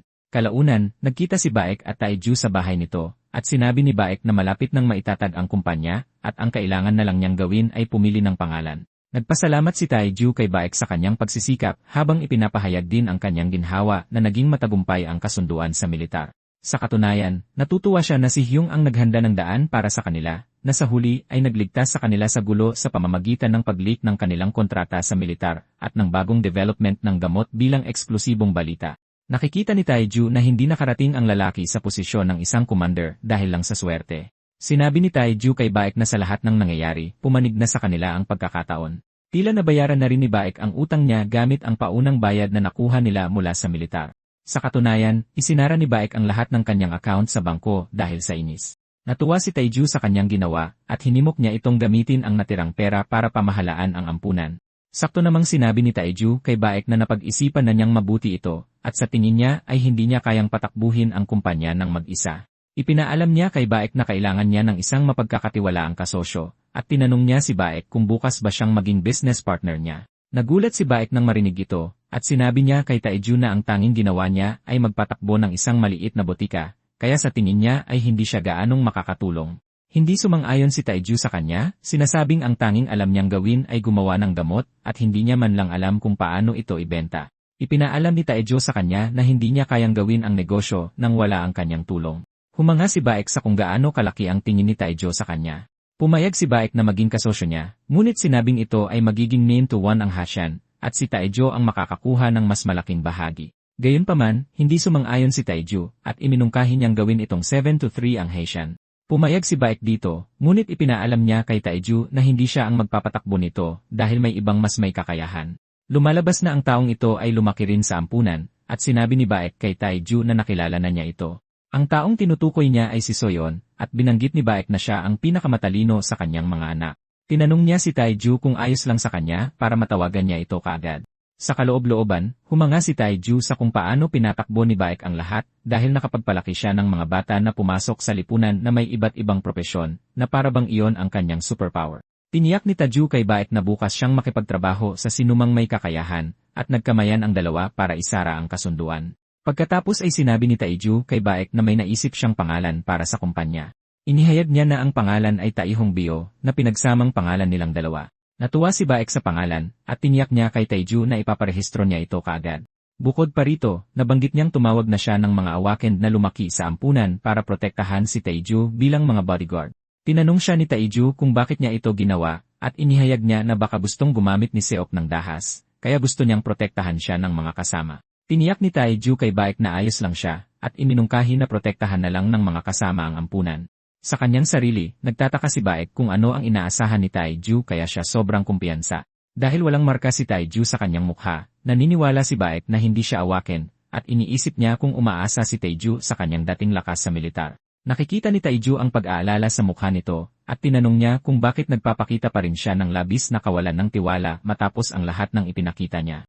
Gayunpaman, tiniyak ni Baek na nagtitiwala siya sa kanya, at sinabing wala nang iba pa siyang pagkakatiwalaan ng higit pa sa kanya. Nagpasya si Taeju na linawin ang lahat, at sinabi niya kay Baek na tawagin ang mga awakend na dapat ay mga bodyguard niya, dahil gusto niyang patunayan ang kanyang kakayahan habang sinusubukan ang antidote para sa spore poison. May ngiti sa kanyang mukha, sinabi ni Taeju kay Baek na gusto niyang sumama sa grupo para mangaso. Hindi nagtagal, pumunta si Taeju at ang grupo sa Mount Jiri, at ang leader ng grupo, si Baek Changhun, ay namangha sa napakagandang 4,000,001 na quote ni Taeju. Dahil si Taeju ang nangunguna sa linya, tinapik siya sa likod ng lalaki, at iminungkahin siya na lang ang manguna dahil anumang oras ay lilitaw ang mga magical beast. Gayunpaman, mahigpit na sinabi ni Taeju sa lalaki na huwag siyang tawaging boss, kundi tawagin siyang kuya. Pumayag si Changhun dito at inulit ang kanyang sinabi. Hinihimok si Taeju na pumunta sa likuran niya dahil dapat nila siyang protektahan. Nanatiling tahimik si Taeju at humingi ng paumanhin ang lalaki kung lumampas man sa linya ang kanyang mga salita. Gayunpaman, sinabi ni Taeju na walang dapat ihingi ng tawad dahil sanay na siya rito dahil hindi siya isang awaken. Pagkatapos ay sinabi niya na mas pag-uusapan nila ito matapos nilang alisin ang nakatagong panganib. Nalilito si Changhun dahil wala siyang ideya sa sinasabi ni Taeju, pero bigla siyang tumingala at nakita ang mga storm whistle na lumulukso sa kanila na parang mga bubuyog. Habang nagpapanik ang squad, dinukot ni Taeju mula sa kanyang mga bulsa ang 2 set ng mga pambato na inihagis niya sa mga halimaw. Sa isang hagis lang, pinuksan ni Taeju ang mga halimaw gamit ang kanyang mga pambato na ikinagulat ni Changsun dahil kahit ang isang user rank na tulad niya ay hindi man lang sila mahahawakan ng ganoon kadali. Si Taeju naman ay hindi gaanong humanga dahil madali niyang napatay ang mga halimaw nang hindi ginagamit ang mga willow leaf flying dagger. Ginamit lang niya ang mga anti-personnel hidden weapon, ang mga karayom at Aeron pellet, pero ang problema ay mahigit 200 hidden weapon ang hindi na mababawi. Dahil sa kung gaano kamahal ang mga hidden weapon, laging ninanais ni Taeju na sanay na abot na niya ang ikapitong bituin ng Poison Arc para madali na lang niyang maiunat ang kanyang kamay upang mabawi ang mga ito. Napilitan si Chong na tanungin siya kung isa siyang master ranker dahil sila lang ang nakakapagtago ng kanilang mga marka. Tiniyak ni Taeju sa lalaki na hindi man lang siya isang awakener, ngunit tiniyak sa kanya na siya na ang mangunguna mula sa sandaling iyon. Sinubukan siyang pigilan ni Cheng Suon, ipinaalala sa kanya ang sinabi ng kanyang ama, ngunit mabilis siyang umatras dahil nakita na niya kung ano ang kayang gawin ni Taeju. Hindi nagtagal, nakakita sila ng isang water deer, at tinanong ni Cheng Suon si Taeju kung ano ang plano niyang gawin. Sinabi ni Taiju kay Cheng Suon na kumpiyansa ang usa na hindi ito hahabulin ng mga tao dahil sa lason nito, ngunit malapit na itong mag-awaken. Pagkatapos ay sinabihan niya ang grupo na gamitin ang gamot at nag-alinlangan si Cheng Suon dahil hindi niya alam kung gagana ito. Gayunpaman, nalampasan niya ang kanyang takot nang mapagtanto niyang nasa parehong sitwasyon na siya ng kanyang ama, kaya kailangan niyang magtiwala kay Taiju tulad ng ginawa ng kanyang ama. Dahil si Taiju ang gumawa ng antidote at ipinakita pa ang kanyang kapangyarihan, naniniwala siyang kailangan din nilang patunayan ang kanilang mga sarili. Ininom ni Cheng Suon ang antidote at sinabi kay Taiju na siya na ang unang kikilos. Inilabas ni Cheng Suon ang kanyang sandata, na nag-iwan ng gulat na ekspresyon sa mukha ng usa dahil hindi nito inaasahan na may isang tangang susugod dito. Kinumpirma ni Cheng Suon ang takot ng usa nang sumugod siya dito, at ginamit ng usa ang huling sandata nito sa pamamagitan ng pagsigaw. Nakakabingi ang sigaw kaya ang natitirang bahagi ng grupo, maliban kina Taiju at Cheng Suon, ay kinailangang takpan ang kanilang mga tainga. Ginamit ni Cheng Suon ang kanyang cutting skill at pinugutan ng ulo ang usa. Sa sandaling gawin niya yon, sumabog ang mga umbok sa likod ng usa na ikinalat ang mga spore. Nagpanik ang team, at kahit si Taiju ay nag-aalala sa kaloob-looban, ngunit nakahinga siya ng maluwag nang mapagtanto niyang gumagana pala talaga ang antidote. Bukod dito, humanga siya na may lakas ng loob si Cheng Suon, at nagsimulang mag-usap ang iba pang miyembro ng team kung gaano kaganda ang antidote dahil para lang silang naglalakad sa gitna ng mga spore ng walang takot. Pagkatapos ay lumingon si Taiju kay Cheng Suon at tinanong kung naniniwala na ba siya sa kanya dahil sa antidote. Madaling kalabanin ang usa dahil puro lang ito pagbabanta at walang ibubuga. Humingi ng paumanhin si Cheng Suon at ang iba pa sa grupo sa hindi pagtitiwala sa kanya at iminungkahi ni Taiju na ipagpatuloy na nila ang pangangaso dahil wala namang problema. Gayunpaman, hinimok niya silang katayin muna ang usa dahil kapag nailabas na ang antidote, ang mga water deer ay hahabulin hanggang sa maubos. Samantala, sa New Seoul, makikitang nagtatrabaho si Soyeon sa isang malaking kumpanya bilang isa sa mga pinakabatang manager. Ginagawa ni Soyeon ang kanyang araw-araw na gawain nang biglang dumating ang kanyang boss para kausapin siya tungkol sa kanyang ama. Nagtataka si Soyeon kung ano ang gusto ng lalaki sa kanya, at sinabi ng kanyang boss na iwanan ang lahat ng proyektong ginagawa niya sa ngayon, dahil gusto niyang pumunta siya sa guri para gawin ang isang pabor para sa kanya. Ipinakita niya kay Soyeon ang isang artikulo tungkol sa bagong pharmaceutical company na pinagtatrabahuhan ng kanyang ama. Nagulat si Soyeon nang marinig ito dahil hindi kailanman nabanggit ng kanyang ama ang anumang tulad nito sa kanya. Sinabi ng kanyang boss na wala talaga siyang pakialam sa kanya, at ang tanging gusto niya ay pumunta siya sa guri. Hinimok niya itong manatiling malapit sa kanyang ama, alamin ang impormasyon tungkol sa antidote, at kunin na rin ang formula. Tinakot niya ito sa pamamagitan ng pagpapaalala kung para kanino talaga sila nagtatrabaho, habang ipinapaalala rin na kung magagawa niya ito ng maayos, magbabago ang lahat para sa kanya. Hindi makapaniwala si Soyeon na seryosong hinihiling ng kanyang boss na pagtaksilan niya ang kanyang ama, at sakto namang nakatanggap siya ng tawag mula sa kanyang ama. Sinabihan niya ang lalaki na bigyan siya ng 1 minuto habang kausap niya ang kanyang ama. Iminungkahi ng kanyang boss na bilisan niya para makapagpasya siya agad. Pagkatapos ng tawag sa kanyang ama, mukhang masaya at masigla si Soyeon. Sakto namang tinanong siya ng kanyang boss kung nakapagpasya na ba siya, at sumimangot si Soyeon sa lalaki at sinabing, ipinaalam niya na pupunta siya sa guri, at magdiriwang na sana ang lalaki nang ihagis ni Soyeon ang kanyang work card sa kanya, sinasabing aalis na siya sa walang kwentang kumpanyang iyon. Nilampasan niya ito habang pinapagalitan sa palaging pagmamaliit sa mga tao kahit napandak naman siya. Habang papalayo siya, sinigawan siya ng kanyang boss, tinatanong kung alam ba niya kung gaano kalaking maling desisyon ang gagawin niya, ngunit minura lang siya ni Soyeon. Nang sa wakas ay makabalik na si Taiju, at ang iba pa sa kanyang gusali, sinabihan sila ni Taiju na magpahinga na, tiniyak sa kanila na siya na ang bahala sa lahat. Nag-aalangan si Cheng Suon dahil sa utos ng kanyang ama na protektahan si Taiju, ngunit tinanong siya ni Taiju kung sa tingin ba niya ay siya ang nangangailangan ng proteksyon pagkatapos ng nasaksihan niya noong araw na iyon. Hinimok niya itong bumalik sa ampunan at protektahan na lang si Baek at ang mga bata. Sumang-ayon si Cheng Suon kay Taiju, at sinabihan niya ang kanyang mga kapatid na mag-impake para makabalik na sila sa ampunan. Sa kaloob-looban, hindi naman talaga nag-aalala si Taiju dahil naniniwala siyang magiging ligtas ang ampunan dahil ito lang ang nag-iisa sa lungsod, at ang paggalaw dito ay magdudulot ng galit ng mga mamamayan. Kasabay nito, nag-aalala siya dahil maraming baliw na tao sa mundong ito at lalo na sa guri. Alam ni Taiju na kailangan niya ng mga taong tulad ni Cheng Suon dahil kapag naitatag na ang kumpanya at nakapag-empleyo na sila ng sapat na tao para iproseso ang mga sangkap ng antidote, magkakaroon siya ng kaunting luwag para gumawa ng mga bagong gamot. Kahit na ang plano niya ay manirahan lang ng mapayapa noong dumating siya sa lungsod, kahit paano ay nasangkot siya sa isang bagay na mas malaki. Gayunpaman, hindi naman lubos na inis si Taiju tungkol dito dahil sa mga kabaliwan na kinasangkutan niya kaya niya nabili ang mansyon kung saan siya ngayon nakatira. Kakaiba pa rin ang pakiramdam ni Taiju dahil hindi siya makapaniwala na may sarili na siyang bahay ngayon. Ginunita ni Taiju ang kanyang buhay at napagtanto na ang mga mabubuting taong nakilala niya ang pinakamalaking biyaya sa kanyang buhay. Nakahiga si Taiju sa kanyang kama at iniisip kung paano magiging pundasyon ang guri para buong pagmamalaki siyang makatayo sa sarili niyang mga paa. Samantala, may mga masasamang tao na dumating sa labas ng kanyang mansyon, at ang pinuno ng grupo ay si Sang Shik. Nagulat si Shik na baguhan lang si Taiju, pero may mansyon na siya, at ipinaalam sa kanya ng isa sa kanyang mga tauhan na kinita niya ang pera mula sa antidote. Sinigawan ni Shik ang lalaki, sinasabing hindi siya tanga, at alam niya ang katotohanan iyon. Binanggit ni Shik na sana ay kinidnap na lang niya si Taiju para sa sarili niya kung hindi dahil sa utos na galing kay Seo. Pagkatapos ay sinira ng mga masasamang tao ang lock ni Taiju at pumasok sa kanyang bahay. Sinabihan ni Shik ang kanyang mga tauhan na huwag kausapin si Taiju pagdating nila sa sala at itusok na lang ang heringgilya sa kanyang leeg. Plano nilang tahimik na kunin si Taiju kapag tumalab na ang gamot sa kanyang katawan. Ilang sandali pa, nakarating sila sa kwarto ni Taiju at sinubukan ng isa sa kanila na itusok ang heringgilya sa leeg ni Taiju pero bigla niya itong hinawakan. Inamin ni Taiju na pinag-iisipan niya kung hahayaan ba niyang itusok sa kanya ang heringgilya. Sumigaw si Shik sa kanyang tauhan na ituloy at itusok ang heringgilya kay Taiju, at sinabi ng lalaki na sinusubukan niya, ngunit hindi niya maigalaw ang kanyang kamay. Biglang kinuha ni Taiju ang heringgilya mula sa kanya, at sinabing alam niyang nandoon na sila simula pa lang. Inasar sila ni Taiju, sinasabi kung gaano niya kinamumuhian ang mga karayom dahil masakit ito, at ang kumpiyansang nanggagaling sa katawan ni Taiju ay nagsimulang magsabi sa mga masasamang tao na maaaring nagkamali sila. Patuloy silang inaasar ni Taiju, tinatanong kung pareho pa rin ba ang epekto ng gamot sa loob ng heringgilya kung inumin niya ito. Nanginginig si Shik, pero sinusubukan niyang magpakatapang, sinisigawan si Taiju sa pagnanakaw ng kanyang gamot. Biglang nanlupaypay ang kanyang mga balikat nang mapanood niya si Taiju na ibinubuhos ang laman ng heringgilya sa kanyang bibig na parang jelly.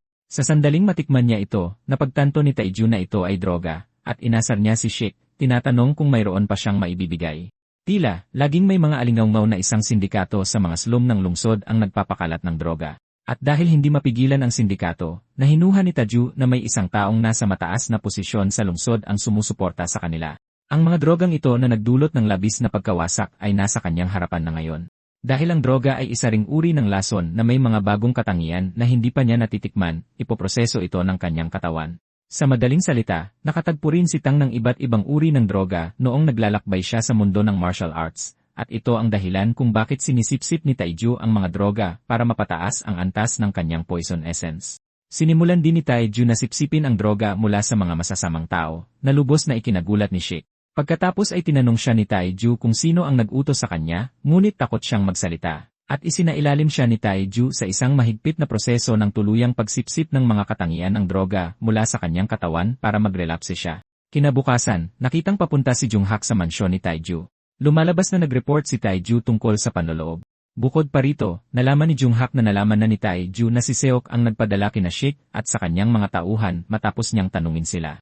Dahil dito, hinihiling nila sa grupo ng vigilante na kunin ang mga masasamang tao at magsagawa ng masusing investigasyon para patunayan ang kanilang pagiging mapagkakatiwalaan. Inis si Junghak na may sinimulan si Seok at hindi ito tinapos ng maayos. Hindi naman talaga nag-aalala si Junghak kay Taiju dahil baguhan lang ito, pero ang taong inaalala niya ay si Baek, na lubos na iginagalang sa lungsod. Kahit na ang pagkaladkad kay Seok at pilitin siyang makipag-ayos ang pinakamagandang paraan, sigurado siyang hindi papayag si Seok doon dahil masyado itong matigas ang ulo. Sa huli, nag-aalala si Junghak na magpapatuloy lang ang alitan. Dahil gusto ni Taiju ng masusing investigasyon, isa lang itong karagdagang pasanin sa kanya. Hindi nagtagal, dumating si Junghak at ang kanyang mga tauhan sa bahay ni Taiju at lumapit si Baek para salubungin sila. Subalit, nilagpasan siya ni Junghak na parang hindi siya umiiral. Pinatabi ng isa sa mga tauhan ni Junghak si Baek, at lumipat si Junghak kung saan nakaluhod sina Shik at ang kanyang mga tauhan. Bigla niyang hinatulan ng kamatayan si Shik sa ilalim ng otoridad na ibinigay sa kanya ng emperador, at inilabas niya ang kanyang espada na handang pugutan si Shik. Ngunit hinarang ni Taiju ang atake gamit ang isa sa kanyang mga sandatang ibinabato. Pinatigil siya ni Taiju habang tinatanong kung bakit niya sinusubukang patayin ang testigo. Ipinakita ni Taiju kay Junghak ang isang recording ni Shik at ng kanyang mga tauhan na umaamin sa ipinagawa sa kanila ni Seo. Pagkatapos ay sinabi ni Taiju na nakikita na niyang alam ni Junghak ang nangyayari, kaya gusto niya itong pagtakpan. Galit na tinanong ni Junghak kung sino si Taejo, at ipinakilala niya ang kanyang sarili. Nalaman ni Junghak na si Taejo ang gumawa ng antidote. Lumapit si Junghak para titigan ang kanyang mukha, at napagtanto niyang nakita na niya si Taejo sa kung saan dati. Pinigan niya ang kanyang utak at mabilis na nalaman na si Taejo ang porter na nakilala niya sa bundok. Tinanong siya ni Junghak kung siya ba ang gumawa ng antidote, at sumagot si Taejo nang. Sinabi ni Junghak kay Taejo na wala siyang pakialam dahil ang salita niya ang batas hanggat nasa lungsod sila. Kinuha niya ang kanyang espada na nagmumungkahing patayin na lang nila ang apat na masasamang tao para makalimutan na ang lahat, ngunit tumanggi si Taejo. Hinamon ni Junghak si Taejo na subukang pigilan siya, at sumugod siya papunta kay Sheik na balak putulin ang kanyang ulo, ngunit nagpakawala si Taejo ng maraming punyal sa kanya. Sinangga ni Junghak ang mga punyal, ngunit isa sa mga ito ang dumaplis sa kanyang kamay. Pinuri niya si Taejo, sinasabing mukhang hindi siya ordinaryong tao dahil nagawa siyang dalusan. Nagpasya si Junghak na hatulan ng kamatayan si Taejo dahil sa 2 beses na pakikialam sa isang master. Hindi takot si Taejo at sinabi niya kay Junghak na gusto niyang malaman kung ano ang nagbibigay sa kanya ng karapatang umakto ng ganoon. Sumugod si Taejo kay Junghak at nagpakawala ng panibagong set ng mga punyal. Nang magsisimula na sana ang dalawa sa isang matinding labanan, isang pamilyar na boses ang sumigaw mula sa paparating na chopper, sinasabihan silang huminto. Bigla, tumalon si Hyung at 3 pang kasama mula sa chopper at lumapag sa pagitan ni Junghak at Taejo. Sinabihan ni Hyung si Junghak na itigil kung anuman ang kanyang ginagawa. Tinanong ni Junghak si Hyung kung bakit pa siya nagpunta sa malayang lungsod, at tinanong naman ni Hyung kung kailangan niya ng permiso para pumunta. Napagpasyahan ni Jungkook na ginagamit niya ang militar para makialam sa mga gawain ng guri, ngunit tiniyak sa kanya ni Young na hindi siya nandoon bilang isang sundalo. Ipinaalam niya sa kanya na isa lamang siyang sibilyan, at iminungkahi niyang maghiwa-hiwalay na lang sila ng landas. Lumapit si Young kay Taejo para tanungin kung nasaktan siya, ngunit tiniyak sa kanya ni Taejo na ayos lang siya. Lumalabas na ang 3 sumunod kay Hyung ay mga Master Awakener din, at lahat sila ay mga Major General din. Sa katunayan, handang mamatay at pumatay ang 3 para kay Taejo, na itinuturing nilang kanilang tagapagligtas. Nagulat si Junghak nang makita kung paano nakikitungo ang mga militar kay Taejo na parang magkakaibigan sila. Iniisip niya kung kilala na ba niya sila sa pamamagitan ng mga koneksyon ng kanyang ama. Alam ni Junghak na kailangan niyang mag-ingat sa paligid ng 4 dahil sila ay mga militar at mga master pa. Nagpasya si Junghak na umatras ngunit nangakong babayaran ang kahihiyan sa ibang araw. Ipinagbigay alam ni Junghak sa grupo na aalis na siya, at inasar siya ni Hyung, sinasabing manatili pa ng kaunti. Sinigawan ni Junghak si Hyung, sinasabing hindi siya kasing laya niya at ng kanyang mga tauhan. Ngumiti si Hyung habang sinasabi kay Junghak na inaasahan na yon sa kanya. Nalito si Junghak dito, at sinabi sa kanya ni Hyung na dahil sinasabi niyang abala siya, dapat ay matagal na niyang inasikaso ang mga masasamang tao sa lungsod. Inasar niya ito, sinasabing handa siyang magbigay ng tulong kung sakaling hindi na kaya ng grupo ng vigilante ang mga masasamang tao. Sinabi ni Junghak na hindi na kailangan iyon, at inutusan niya ang kanyang mga tauhan na isakay si Shuk at ang kanyang mga kasabwat para asikasuhin sila mamaya. Subalit, ipinaalam ni Young kay Junghak na sasama sa kanya si Shuk at ang kanyang mga tauhan. Galit na ipinaalala ni Junghak kay Young na sinabi na niyang hindi makikialam ang militar, at sinabi ni Young kay Junghak na sinubukan ng mga masasamang tao na kidnapin ang isang malapit niyang kaibigan, kaya kailangan niyang makialam. Hindi nagtagal, nauwi ito sa isang paghaharap, at sinabi ni Junghak kay Young na ang ginagawa niya ay isang malinaw na paglabag sa kautusan ng imperyo. Sinubukan niyang isali ang pangalan ng emperador, at sa puntong ito ay ipinakawala ni Hyung ang kanyang aura. Tinatanong si Hyung kung sa tingin niya ay magkapantay sila dahil pareho silang mga master. Ang aura ni Hyung ay nagpadala ng kilabot sa bulugod ni Hyung, at ipinaalam sa kanya ni Hyung na kaya niya siyang patayin doon mismo nang walang anumang kahihinatnan. Nagsimulang manginig si Junghak, at pinalibutan siya ng ibang mga major general, pinagtatawanan siya, sinasabing handa silang patayin siya kung mag-uutos si Hyung. Pati ang mga tauhan ni Junghak ay nanginginig na rin. At sa sandaling napagtanto ni Junghak na hindi niya kaya ang sitwasyon, pinurong niya ang kanyang mga tauhan, sinasabing atras na sila. Pagkaalis niya, nagpasalamat si Taejo kay Young sa kanyang tulong, ngunit tiniyak sa kanya ni Young na wala siyang dapat ipag-alala dahil magkasama na sila sa isang bangka. Nagpasalamat din si Baek kay Young sa pagdating sa kabila ng maikling abiso dahil siya ang mabilis na kumontak sa general. Sinabi ni Hyung na mabuti na lang at tumawag siya dahil naresolba na ngayon ang sitwasyon. Sinabi ni Hyung kay Taejo na siya na mismo ang hahawak kina Sheik at sa kanyang mga tauhan. Bukod pa rito, siya na rin ang hahawak sa kanilang taga-suporta, na malinaw na. Ayaw ni Taejo na mag-alala si Hyung tungkol dito dahil personal na usapin ito, ngunit sinabi sa kanya ni Hyung na hindi lang ito problema niya dahil kung magkakaroon siya ng anumang komplikasyon na magreresulta sa pagkaantala ng antidote, malalagay sa alanganin ang kaligtasan ng korte. Pumayag si Taejo sa mungkahi ni Hyung na asikasuhin ang lahat, at tiniyak ni Hyung kay Tae-ju na ayusin niya ang lahat ng gusot, kaya wala siyang dapat ipag-alala.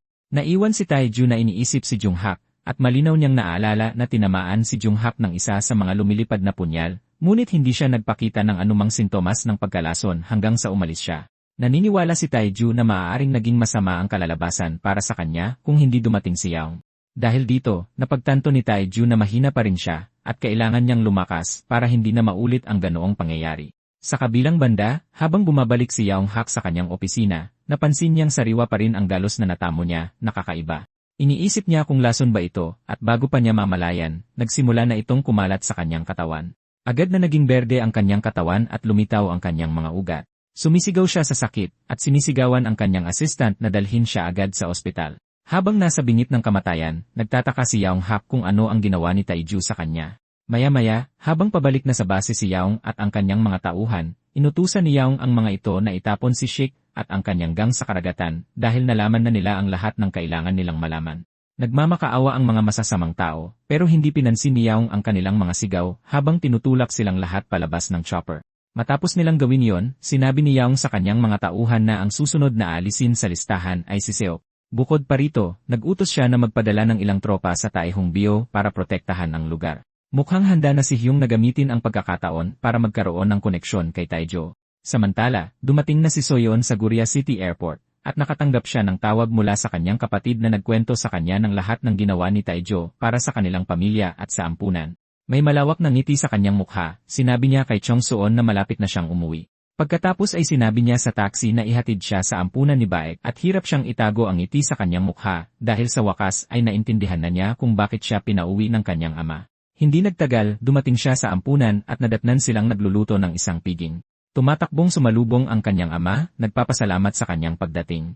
Tinanong niya kung may espesyal na okasyon at sinabi nitong nakahuli sila ng water deer, kaya inihahanda nila ito. Nagulat si Soyeon nang marinig ito, at napagtanto niyang hindi nagsisinungaling si Chang Suon sa kanyang sinabi. Pagkatapos ay iminungkahi ni Baek na puntahan nila si Tae-ju na nagpapakain sa mga bata. Ipinakilala ni Baek si Soyeon kay Tae-ju, pero hindi siya gaanong nagulat na makita ito dahil nagkita na sila dati. Nagulat si Soyeon na naalala pa siya ni Tae-ju, at humingi siya ng tawad sa kanyang kabastusan noong huli silang magkita. Ipinangako niya kay Tae-ju na palalagin niya ng maayos ang kumpanya, at natuwa si Tae-ju sa kanyang sinabi. Biglang dumating ang assistant ni Hyung na si Min-so, kasama ang 19 na iba pang sundalo, at sinabi kay Tae-ju na sila ang itinalagang security detail ng Taehongbyo. Nagpasalamat si Tae-ju sa kanilang pagdating, pero sinabi niyang maaaring maging problema ang matutuluyan dahil sa dami ng taong kailangan nilang patuluyin. Gayunpaman, tiniyak sa kanya ni Min-so na wala siyang dapat ipag-alala dahil dala nila ang kanilang mga gamit sa pagkakampo. Nagkamayan silang dalawa, at sinabi ni Tae-ju na inaasahan niyang makatrabaho siya. Tiniyak sa kanya ni Min-so na itataya niya ang kanyang buhay para sa kanya, at iminungkahi ni Tae-ju na simulan nila ang lahat sa isang sopas ng water deer. Inutusan ni Min-so ang kanyang mga tauhan na mag-unpack kaagad at kumain pagkatapos. Namangha si Tae-ju sa layo ng narating niya dahil hindi na siya nag-iisa at may sarili na siyang paksyon. Kalaunan sa Guri Castle, dinala si Shok sa harap ng Autonomous Committee para sa kanyang mga kasalanan. Tinanong nila kung inaamin niya ang mga paratang at nag-aatubili siyang umamin. Pagkalabas ng silid, dumaing si Shok sa sakit dahil ipinahamak siya ng mga taong katrabaho niya. Nag-aalala rin siya na hindi niya makontak si Shik, at dito siya nagpasya na kailangan niyang magtago muna para humupa ang mga bagay-bagay. Ilang sandali lang, huminto ang kotse ni Seok sa isang red light, at biglang lumitaw ang isang nakamaskarang lalaki na nakasakay sa motorsiklo. Binasag ng nakamaskarang lalaki ang bintana ng kanyang kotse gamit ang isang bat bago patayin si Seok at itulak ang kanyang kotse sa ilog. Matapos gawin ito, kinontak niya ang kanyang boss, sinabing tapos na siya sa misyon at pabalik na siya ngayon sa base.